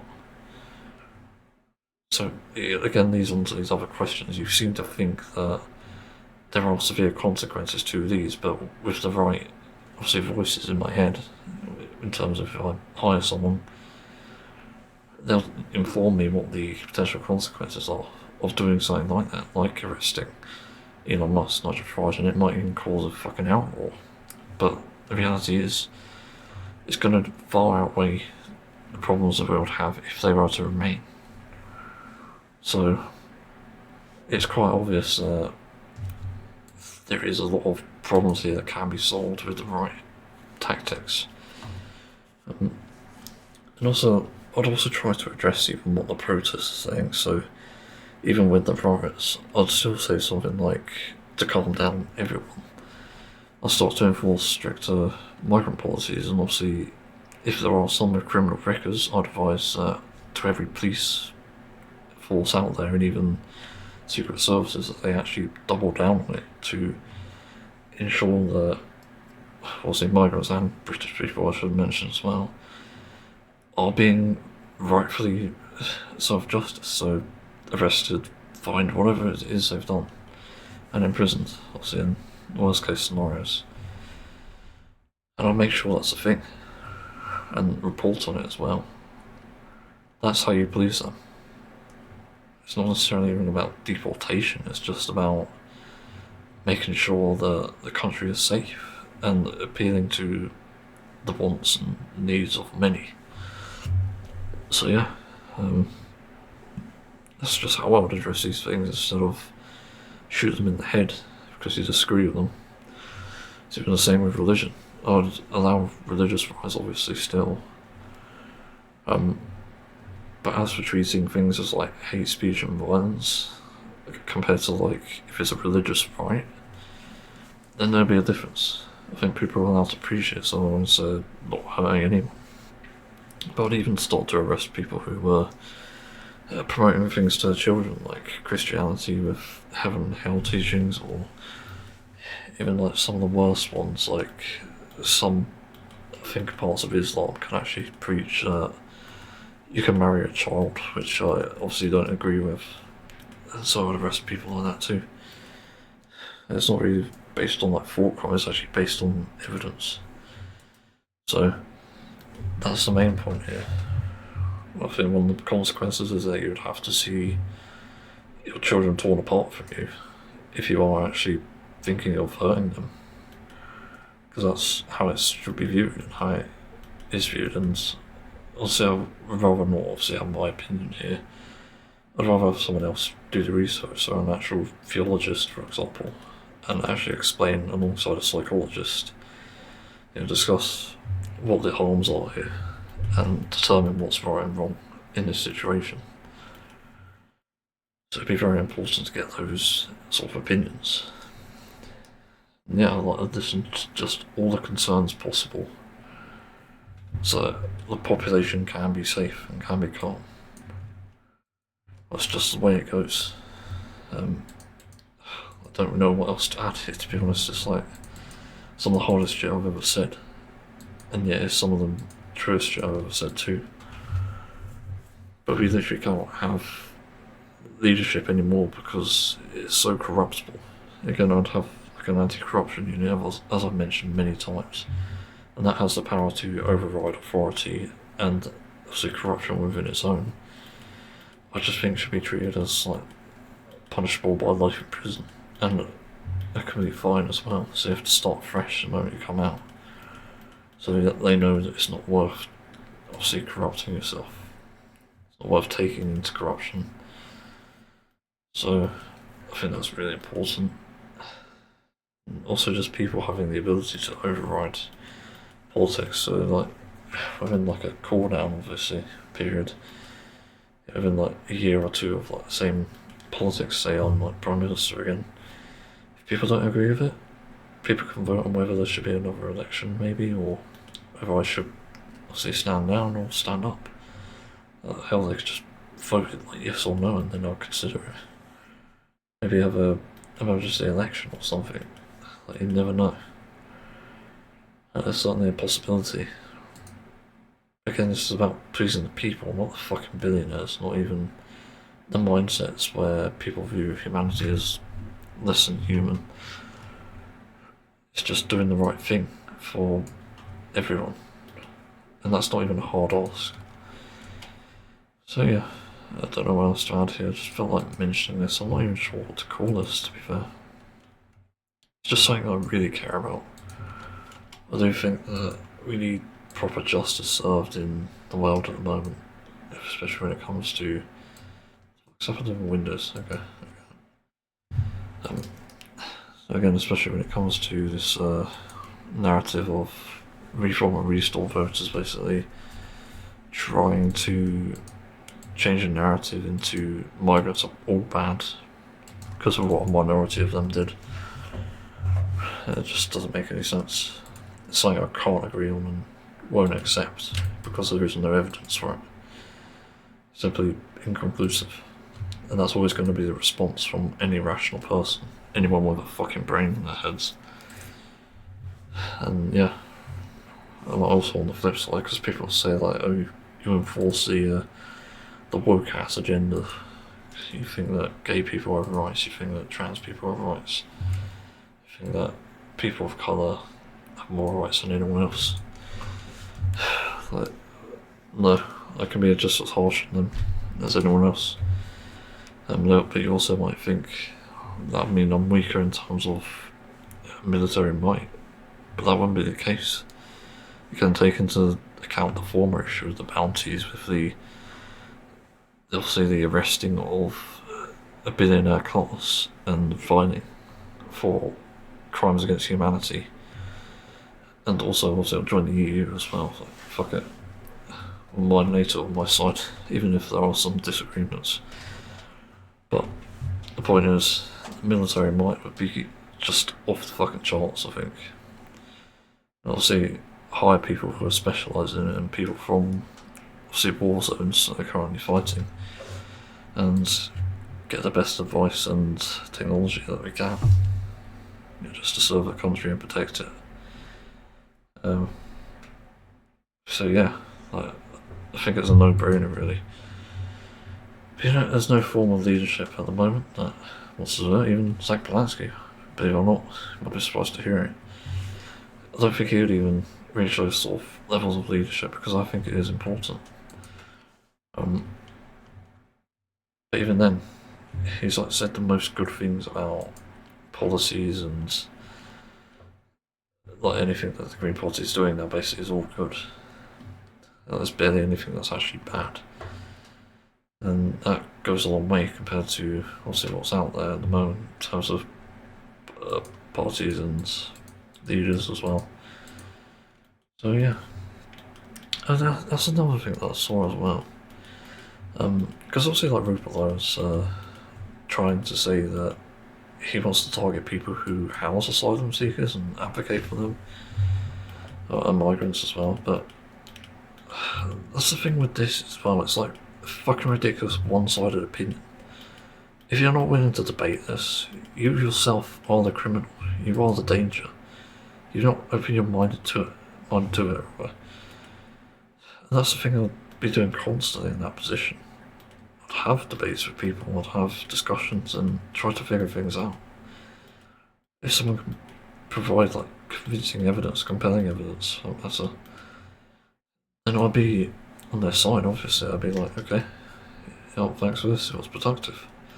I learnt something today, and I think I'll have to address it in the law. And obviously, that would go a long way. That'd help people, that'd help humanity as well, possibly. Especially as it follows the truth, rather than, again, what people are feeling. So it's not like fueled by fear. Something that's equally as important. But another thing I think I saw was a really stupid quote from the Conservative Party leader, I believe, Cami Badenoch. I can't remember, but for some reason, she's like pairing Keir Starmer as a left-leaning party, Keir Starmer's Labour, which is fucking not. Based on everything we've seen so far, it is at most like a middle, but a right-leaning sort of middle. And that's just demonstrably provable. So it's fucking absurd that she's saying that we can't trust another far-left leader. Like, Keir Starmer wasn't even fucking far-left to begin with, you dumbass. Jesus Christ, when people talk about politics and they don't actually know what it is, it's insane. I have to say it, you are just dumb. Because that is like one of the dumbest things I've ever fucking heard. And even then, we've never had a proper far-left government anyway. Labour's always been middle, been centrist, I think centrist is a term. And that's a fact. It's been that way throughout, as far as I know, the history of Britain. I don't know, I'm only 29, so obviously I don't really remember much. I was obviously a kid when I was around the Blair sort of era. But Conservatives after that, not good. Conservatives again, not good. Did we have Conservatives a third time? Obviously that wasn't good either, but then we got Labour, obviously now. But that in itself just proves that we can't actually just trust our instinct on what the leanings say. We have to trust the instinct on what the policies say instead. So instead of looking at it as far right, far left, you look at it as policies, as evidence, as truth. That's the only way to get the correct government into power. And based on what I know of Conservatives, no. There is no policy here that really sparks my interest, let alone is actually demonstrably provable. Because as far as I know, the Conservatives don't agree with something like climate justice, They don't even really agree with social justice from what I'm aware of. So there's nothing. So you can't actually trust Conservatives either. There's like 4 parties out of the question now, which is obviously Reform, Restore, Conservatives and Labour. So we can no longer trust these parties, just by demonstrably proving it through, one, what Labour has done, and also what the policies are for the others. And also the track record for Conservatives as well. And I also do believe that people deserve parties or deserve a second chance, but again, this is why we go off policies instead of like party politics, and I think party politics is a bit fucking stupid at this point in the UK and even in the US. I have to say every other country too, because it just leads to divide, and because some parties just don't do enough, even the left ones, left leaning. There is no fucking justice for anyone. There's nothing, so it ends up failing utterly. Spectacular as well, I should add, because nobody does anything. It reminds me of when Joe Biden was in power in the US, and I was following the LGBTQ community a lot, and probably the only good news we had back then was, I think, did he legalise all gay marriage across all states or something, and then Republicans tried to obviously get rid of it again and sort of succeeded. I can't remember, but Biden, as far as I know, didn't do much. Again, I'm not really into politics, and I wasn't at that time. But we can even see on the parties, supposedly, are on the right side of history and doing the right things. Didn't even do enough. I think that was all proven there. Meanwhile, Barack Obama, I think, did plenty compared to Biden. So, even using that as sort of a precedent, pun intended, it's just, I think that's a far more accurate conclusion we could draw from it, is that party politics is pretty much dying at this point. People are getting fed up and they only want essentially one authority, and that's why people are even starting to believe in political violence and getting rid of opponents and stuff. That's literally the only reason why. That's why Rupert Lowe's a Trump inspired UK here, and that's also why Reform wants that too. And even to an extent Labour. In fact, Labour's probably more far right at the moment than Conservatives. That's really saying something. No, as I said, blaming it, or rather saying that far left can't even be trusted, is just a fucking straw man. It's a big fallacy. Anyone wondering, straw man fallacy is when you attack the argument you made up rather than the actual argument itself. So they're calling Labour far left and essentially missing the point, because Labour aren't even far left. Again, at a stretch they're middle, but they're not even anywhere near the left.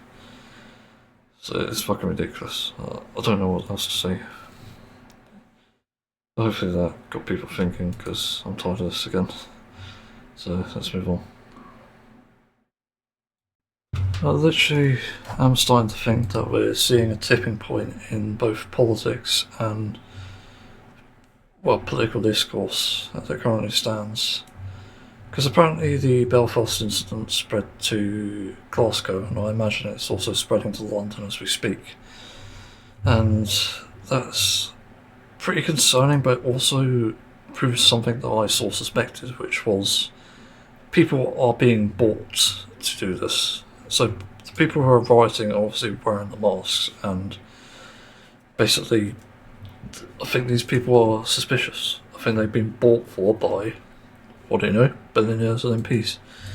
So it's literally a result where there is a correlation and it's not being said, and you might think, oh, that's fucking dangerous of you to say. It's like defamation, ain't it?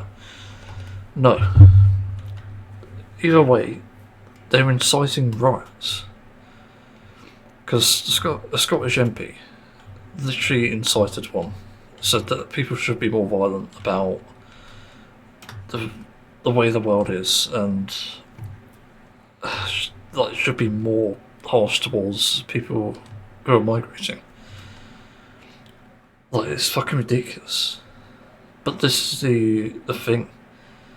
You cannot ignore this point. Because there is a Scottish MP here who's literally just incited a fucking riot.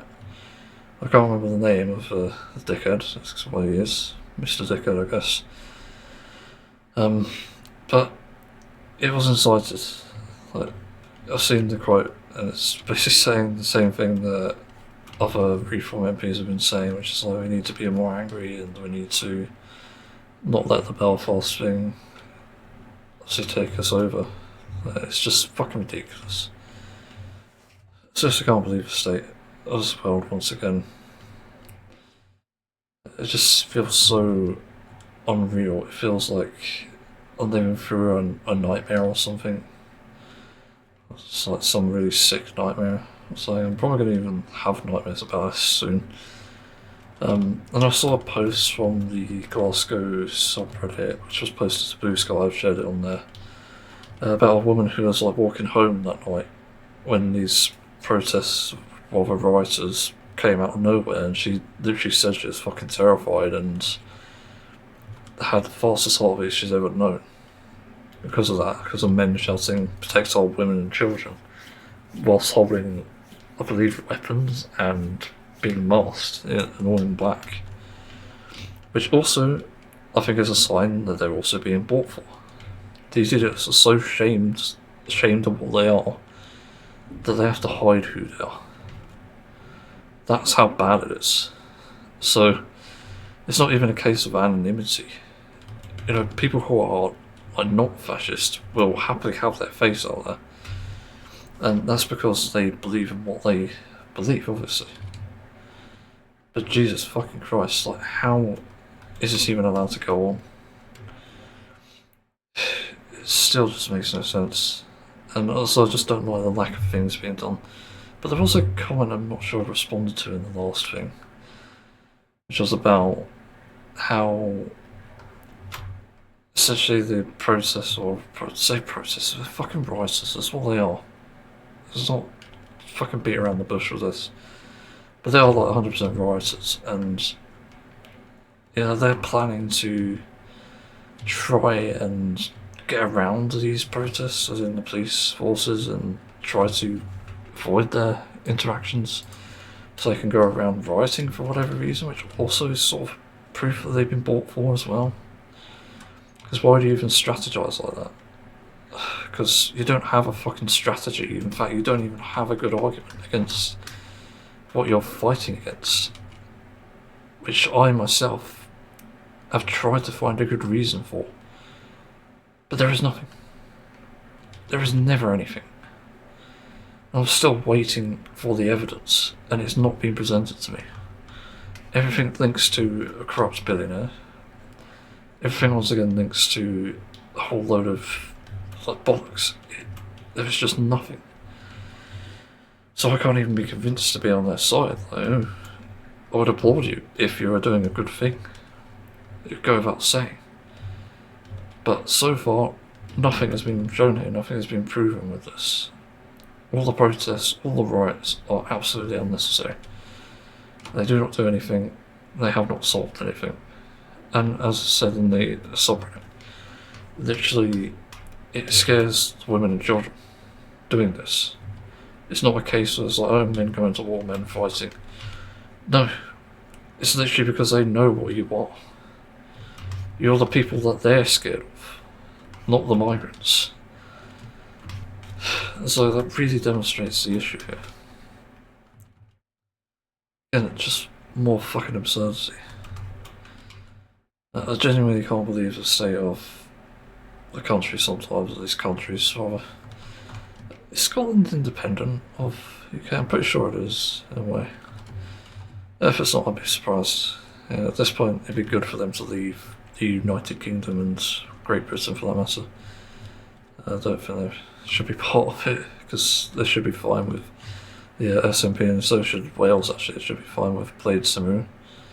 Did Ireland have a thing? I can't remember. I can't remember if Ireland had a local election. Sort of determine who gets in next. It's probably not good either way because of the way that political climate's been. I'm trying to think what else there is to say about this. Just more of the same in every fucking aspect. But also just equally as tiring. Just fed up of all the shit going on here. Just feels so unnecessary.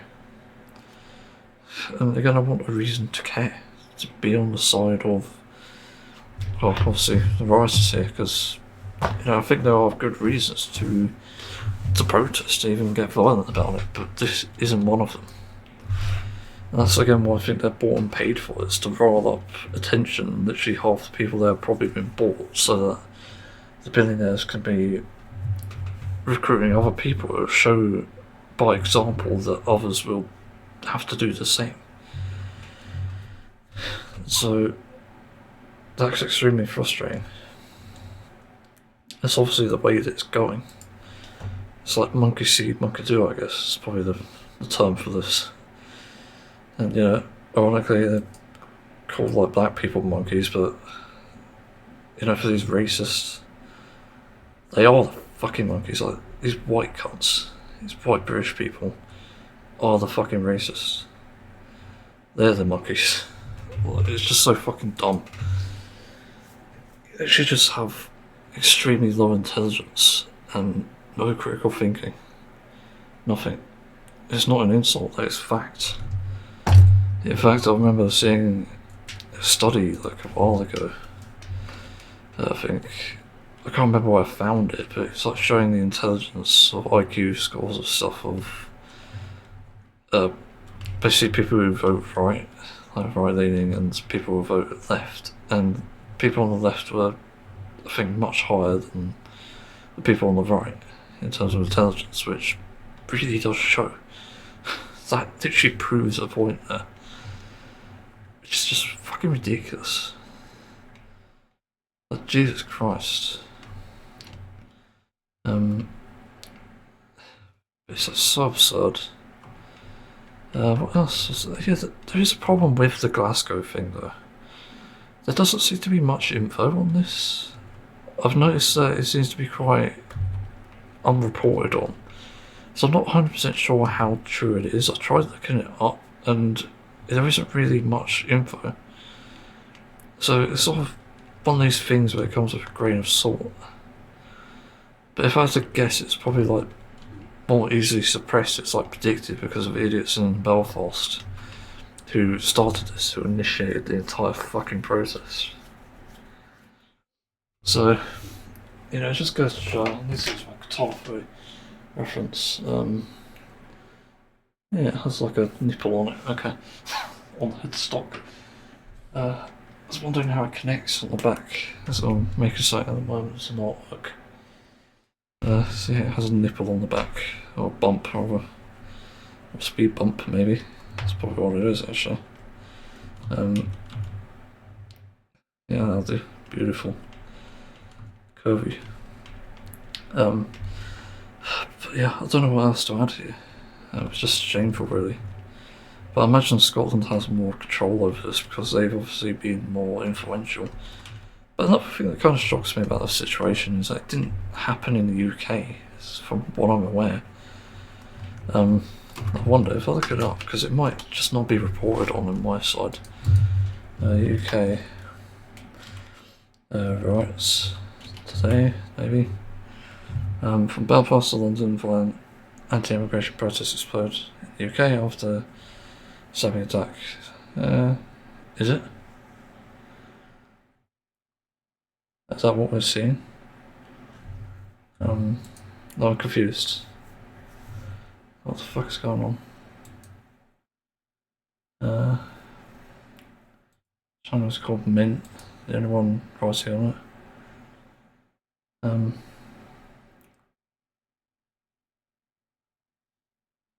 Second confused. So there are people protesting, okay. The cops are bastards. Starting to believe less in that as time goes by. Who the fuck is this Sid protester? It's actually a beheading. Fucking too young to be fucking into this crap. I'm probably the same age, to be fair. But you're here because of the beheading, but you're not here because of the stabbing that happened last week between two British people. Like, what the fuck is going on? Again, people are too young to be in this fucking situation, to be following this bullshit.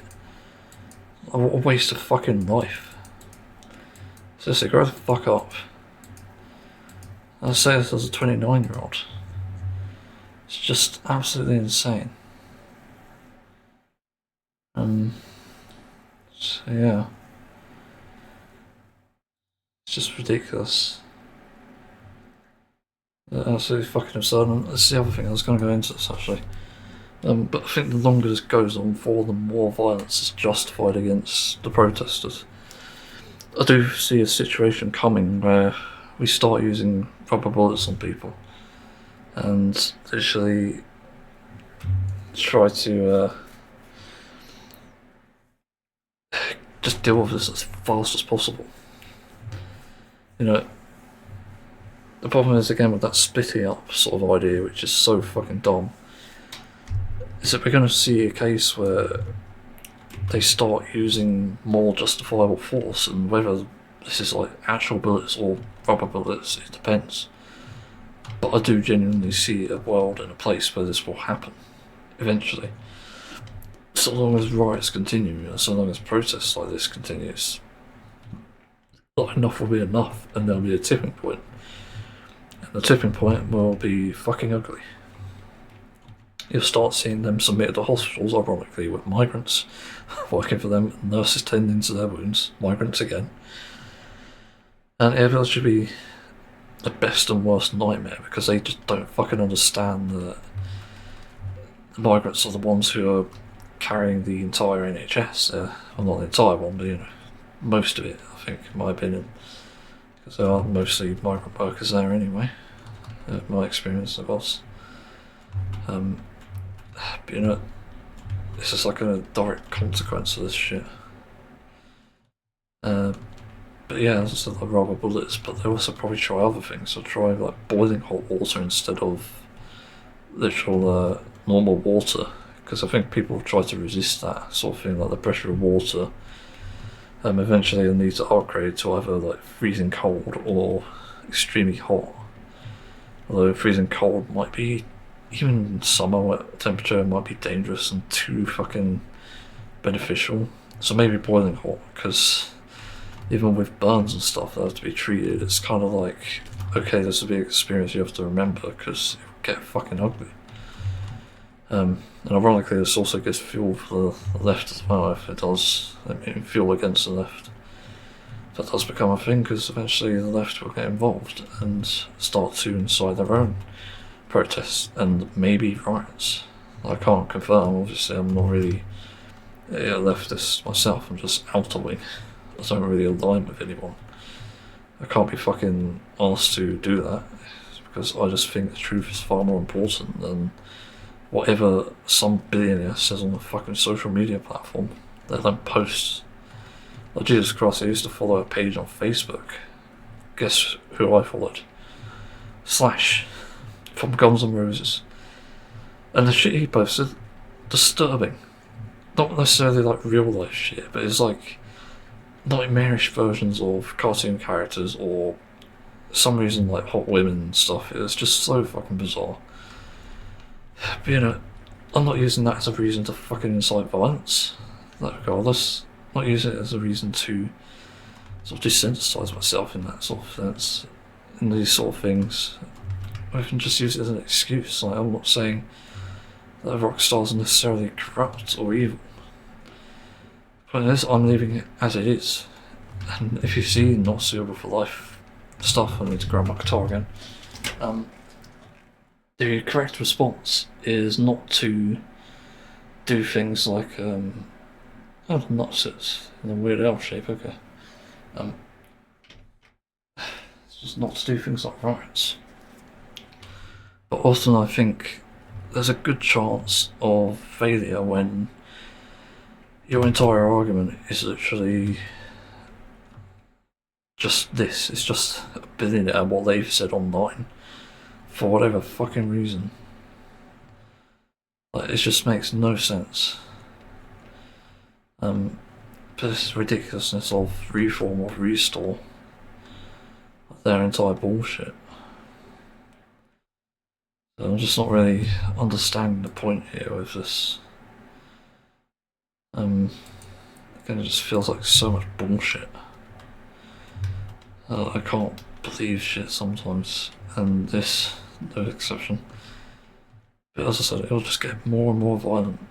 Rioters will start escalating their violence, and so will the police eventually. And I think even at a certain point, there could even be like helicopters and snipers in a way. Like, it's just gonna get fucking insane. And you know, the problem is as well is it will literally be a shoot on sight. So you're even affecting people who aren't necessarily involved, just like journalists and people who are probably against it. Probably people who don't even want to be involved in it. Like, the moment you start seeing kids getting into this, as in some people's like kids, actual kids, or just kids online that have been literally coerced and believing this shit, that's when we've truly like fucked up, and unfortunately you have to deal with them the same way. It's unfortunate, but that's the reality we're in, and that's the reality that these protesters, rioters, whoever it is, create. You know, as long as it's violent, it's out of control. And you know, as I said, the left will always try to seek things, or see them done rather non-violently, which is in a stark contrast to the right, which ironically they're saying the left are violent, which is absolutely fucking ridiculous because there's no proof of that. But that's the sort of thing we're going to see, just based on my own sort of judgment here, how wrong it can go. Yeah. I don't really know what else to add here, to be honest. Yeah, that's pretty much covered most things as it is, pretty much everything I can. It's tiring. Again, I see this too often, and it's too often now, rather.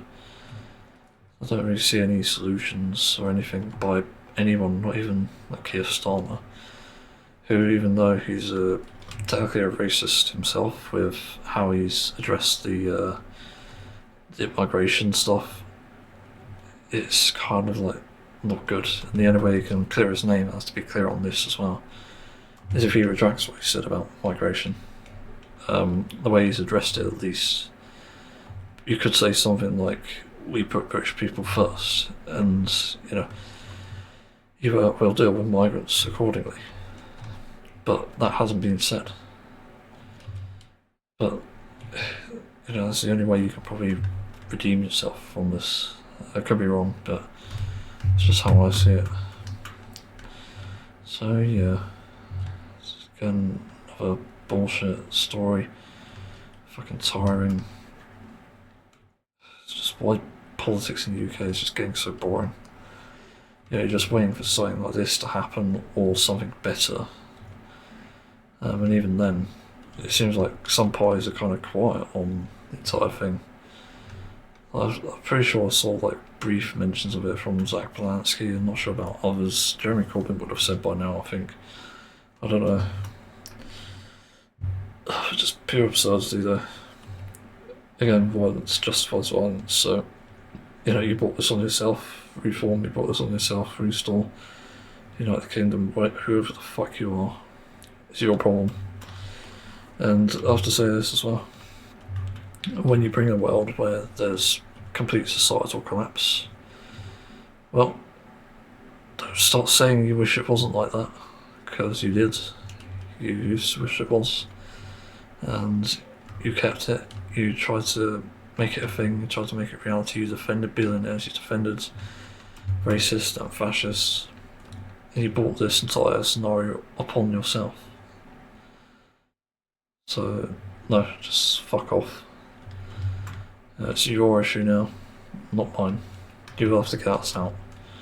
Because I did my part, I've done my job here, as far as I can. And that's all I can do. I can only speak behind a computer, behind my desk, whilst doing something productive. It's an important distinction there. You can do something productive whilst you advocate for better migration, as you seem to think. But no, you don't. So I'm immediately better than you. Anyway, let's move on. Man, this is something I'm completely sickened by, and it's apparently getting worse. I think it's mainly because of all the fucking public panic and stuff, and also just the bullshit with like reform. Very still, obviously. But yeah, sort of brief parts of a video from OMG Stories. A journalist tried to essentially, I don't know what to call it actually, like, sort of investigate, yeah. But investigate what it's like to be a woman in the British public at night, on a night out, and yeah, it's extremely fucking creepy. Like one guy following her to a hotel room literally and not being dissuaded by the people in the hotel being there, other than, well, that's just no one else, it's just people in the hotel and the lobby and near the lift, and there's one guy in the room, but obviously the guy didn't know that, but he was there just for protection, which is good. And yeah, it's extremely fucking creepy, and obviously she rightfully confronts the guy about why he even followed without even giving consent. It's like, it's so fucking creepy. This is why I say that I'm kind of, I'd never want to be born as a woman, I'm afraid. It's not because of a dislike of women, it's just the fact that men are so predatory. And you know, also being a map myself, I feel like there is a sort of responsibility there to tell men or other men, they just stop being fucking creepy and stop hurting women. It's as simple as that. And you know, I've even been the route of being hurt by women before, but I'm not going to hold that against them. Actually, one strange fact about myself is in school, my first ever girlfriend, who was actually physically disabled, in a way, like thin bones and stuff, I think. She was physically and mentally abusing me. Yeah, it happens to men as well, enough in a way, like not as bad as this, to be clear, but it's like a domestic sort of violent thing, and I was like 13 at the time. So it's not great. That obviously leads to issues, and imagine some people come out of that trauma thinking, I'm just not going to respect women. And even then, I had part of my childhood infected with that mentality of I treat women like objects, like they have nice asses, nice boobs, and that's that. Even sex education system, actually I have to call this out as well, but that sort of encourages it. I specifically remember these, I think video clips or slideshows where it would show an animation of a teenage girl walking by this boy, and the boy would get an erection. And they say it's natural. Like, Jesus fucking Christ, this is why I think society's just so fucked up. Like, of course, women are just naturally beautiful, but the problem is if we don't learn to keep it to ourselves, keep that to ourselves, obviously, in terms of horniness, because that is obviously the most important thing here to talk about, then it's just going to cause harm. And the education system didn't do many favours in terms of saying what's right and wrong. They didn't say that raping a woman was wrong. And even then it's still possibly a danger because of just some finding that like curious, like some want to explore that. And even then we weren't even taught about LGBTQ+, so where I could have had an opportunity to actually grow up thinking and rather knowing that I'm bisexual, it would have actually really helped. But no, I didn't have any of that. And so childhood essentially became fucked because I was on purpose hindered by the sex education system. And that's why I was often pursuing other good girls in my school for a relationship. And obviously, well, that never really worked out. But yeah, it was quite bad though. And they're also like teenage pregnancies as well, which are a big problem. But the point is, uh, it's just extremely fucking creepy that this is still a problem. But I want to say, as someone who was suffering with basically the anguish of being a virgin and extreme horniness, I want to say that you don't need to have sex with someone to actually prove anything, let alone get the satisfaction. It's not worth it. And I know that much because when I found the alternative, which was keeping myself busy for starters, and then having what I call the reward time, like, I don't know if I should show this, should I? I don't know. I don't know if you can hear that. It's like, that's a male masturbator. And that actually really fucking helps. It sort of removes the urge and creates a sort of really intense experience. And this is a great alternative to when you're just feeling horny and stuff.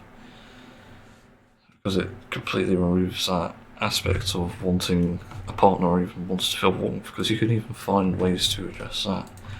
Like, I imagine there's, you've also got like heated blankets and stuff, but you also have, I'm pretty sure, like types of sex dolls and stuff, which can simulate it. So you don't even need half of the trouble here to get the things you want, just a bit of money aside. And a lot of these things are not even expensive. Like, some of the male masturbators are quite cheap. So you don't even need to bother. And I'm talking reusable ones too. My favourite type, I have to say, is probably Tenga, because they're the only ones who actually do things that are suitable for all sizes. I'm not ashamed to admit that I'm like average. It's just, yeah. But that's just on the like sex toy side of things.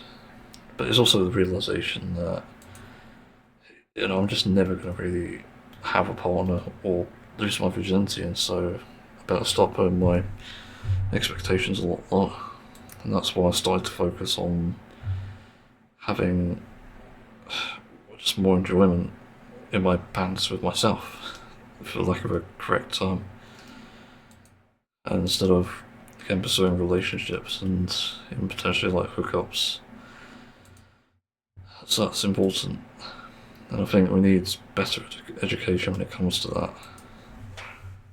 And absolutely we need to also be more helpful and advocate for the safety of women. Like, for example, I think if you know someone who's going on a night out, so a woman, and you know they're quite vulnerable, if you know they are vulnerable in that sense, you obviously should help them.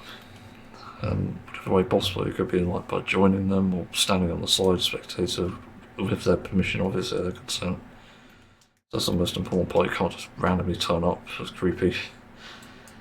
Even then, if you know someone on the street and they're being sort of pursued and stuff, it's always worth sort of intervening to make sure they're always safe. And I always sort of do something similar in a way, but with like children that walk past my house. When I'm pushing up at the window or doing some cooking, and I see someone out there, I'm just like, okay, I'll make sure they're actually getting across the street safe, because like, I don't want any fucking creeps here, because I imagine with this place, given its far right territory as well, it's probably that they're more vulnerable here than anywhere else. So I'm often worried about that. So I have to also look out for them. But you know, the moment something goes wrong, I'm just going to fucking dash out there and pursue.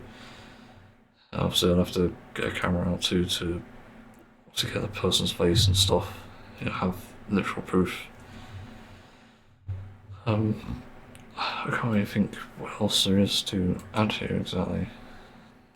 Again, just we need better education and better ways to even get rid of like specific urges, as I've said. I think that is just equally as important. Yeah, there's so much danger in the world as it currently stands, especially with regards to women's safety and even children's safety. I hate to bring it up again, but Belfast riots, in its own way, really proved that women and children are not safe, and the majority of those perpetrators who are making them not safe are actually British and obviously the Irish people here who have done this. Sorry about that. Let's do this because my nail's fucking bothering me. Maybe that's what does it. It's like stress. It's like the JoJo villain. Won't spoil it, but in one of the parts there's a villain whose nails grow under a lot of stress. It's fucking crazy. Yeah, I'm so sick and tired of this though. I think people who are persistent as well, they should definitely be sort of pursued as a criminal, because obviously what I saw in that video was really unacceptable. Like, we cannot have this be fucking allowed. I think people need to be careful of this, and you know, I think even like the hotel security could be amped up a bit to obviously call out the suspicious nature of this woman randomly turning up with another person off to check out a room. But even then, just ask, like, is there consent between you both or something? Like, there has to be some way. Doesn't feel that simple though. Also, it like justifies self-defense for a lot of women anyway. To have like a type of pepper spray or even like some more safety measures, like kind of like, I don't know, can you be on a call with someone or have like an emergency sort of way to contact someone, like a thing on your, if you have a smartwatch you could probably do that. Probably call emergency services from there. You know, it's about really protecting yourself out there as much as you can, especially when there's nobody to protect you. Also, learning self-defense is important too. Yeah, I guess another safety thing, I hate to fucking say it, but I think you do need to dress carefully around these people. Again, those comments about these cunts putting their hands up a woman's skirt, it's just fucking gross. I just don't understand what can even compel someone to do that. It's just so fucking disgusting, and I think one of the best ways you can obviously prevent it is to wear like a baggy shirt and some trousers, or just a longer skirt. And I think that will also be a kind of good deterrent. So I think that's important. But there has to be other ways as well to defend women in these situations, but it's just not coming to mind. But as usual, I'm equally as disgusted by this. And I'm not exactly sure like a proper solution about it. But I will say as well, another damning thing about this entire situation is when it comes to women's rights, and especially these sort of situations, you need to be politically aware. As in, you need to know what exactly harm can be done through politics, because there is actually quite a lot. You know, when obviously this recent one with the HRC guidelines, when they're saying that trans people can't be in the bathroom anymore at all, before that it was actually trans people have to go to their assigned sex to the bathroom, and that means that a trans man can literally just walk into the women's bathroom. Doesn't make you feel safe? Imagine not.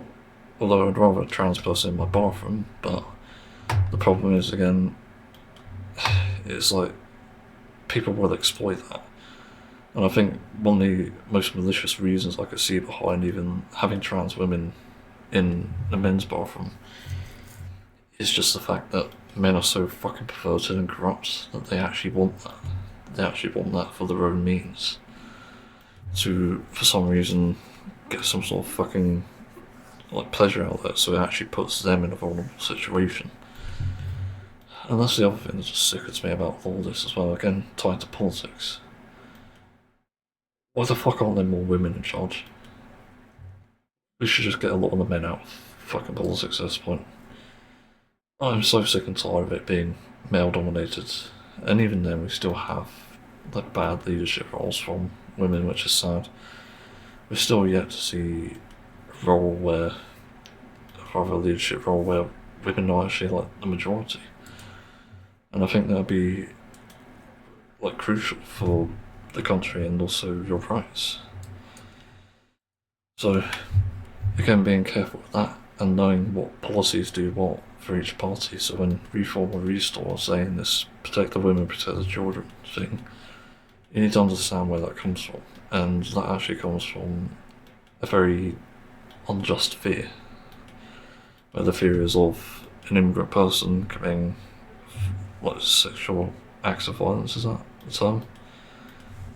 Sometimes I can't remember now. 5 hours sleep, by the way. But you know, that's the fear. But it's not even like right, it's misplaced literally. And so the motive then becomes something else, because that can't be it. Just by all logic and all meaning, it can't be the reason they're fearful, and in fact it must be because they're hiding something. And I remember, I believe there are actually studies done on this back when I was on TikTok. But I actually found that a lot of Reform voters were actually people with previous convictions of sexual crimes and even like racially motivated crimes as well. There's one that I saw recently. And it's just sickening. It's also crimes against children too, and abuse. But it's important to know that, to know info like this. And even then, if you compare it to, say, the left, where I would say there's a fair comparison, if it did exist, because I want to know as well. What was it like for the left-leaning parties? What's it like for Green members, or even like, Lib Dems, or even Labour? That's what we need to know. So you can actually make an informed decision and make sure you're getting the correct advice, and then the crowd as well. But also policies, again, manifestos. As far as I'm aware, the Green Party are probably the best for women. I say probably because I don't know too much about the Lib Dems at the moment in the UK. Just haven't heard much from them, to be honest. It's a weird thing, they're not very public. So I'm quite unsure about that. But even then, like, the best bet for women's rights and women's protections is going to have to be the Green Party. It's just without a doubt. But we can't scapegoat these problems and use fear to justify a lot of the hatred and violence that we're seeing at the moment. Not to mention how dangerous it is when you let these positions that men are in, whether it's the voter again for this far-right fascist party, because that's what it is, or if there's some motive behind it, you have to understand the absolute risks involved. And under, again, those relevant parties, Restore, Reform, Conservative, or even Labour, there is that massive risk where, what was I thinking of? Got distracted by noise. I can't even think of the massive risk of not getting any justice out of it. Whereas with other parties, you've got more of a chance because of better laws and stronger, obviously, punishments. So that's really important, and that's, in my opinion, why I think a lot of the Reform and Restore crowd are actually scared. I think that's just why. And also, I have to mention this again, I've always mentioned it when it comes to protecting women and children, but whatever you do, just do not fucking like someone who's violent or dehumanising. or someone who is just extremely extroverted. Those are all red flags, and I've known it too well in my lifetime. The same thing every fucking time. These people end up being complete cunts. They do not care about you, just care about one thing, and that'll be like sex. So yeah, I don't really know what else down here. So I think I might end the podcast episode. I didn't expect to do one so quick as well. There's just so many things on my mind. So I'm anxious because I'm actually like tapping my leg for some reason. Just anxious about the world at the moment. It does feel like it's ending in a way. Yeah, another thing I could sort of advise actually is sort of for the men as well. To obviously check up on any female friends. I think that's important too.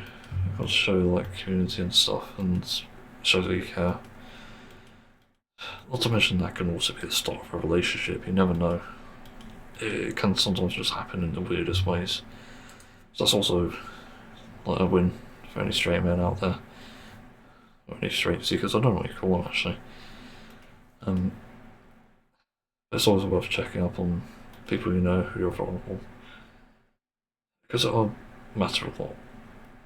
And, even though it comes at the expense of like maybe a few minutes a day, just know that it does do the world of difference, and you'll have someone who's more supportive of you as a result. So that's incredibly important. And also, if you know of like things that have gone wrong for someone, you could also report on it as well. If you know someone's been hurt or abused, there's a very real case where you can actually help them and even save them from that situation. Also keep an eye out too. I forget to mention that, but in cases as well as like domestic abuse, you should be looking out for signs of that. It's like bruising or injuries. There's some visible sort of things going on there that they can't necessarily report. And I think there needs to be some sort of help with that. Obviously, you can't just go straight to the authorities because that might just backfire. Because sometimes they side with the abuser.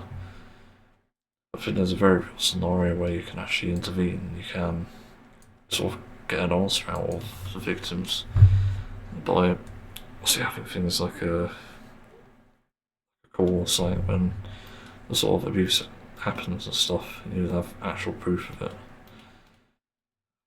So yeah, I don't really know what else to add. Yeah, so anyway, enough for the podcast. So let's move on. And thanks for listening, I guess. Again, not in my right mind, so hopefully I'll be better soon, because there's some good news around the corner. Just have to wait and see, obviously. So yeah, see ya.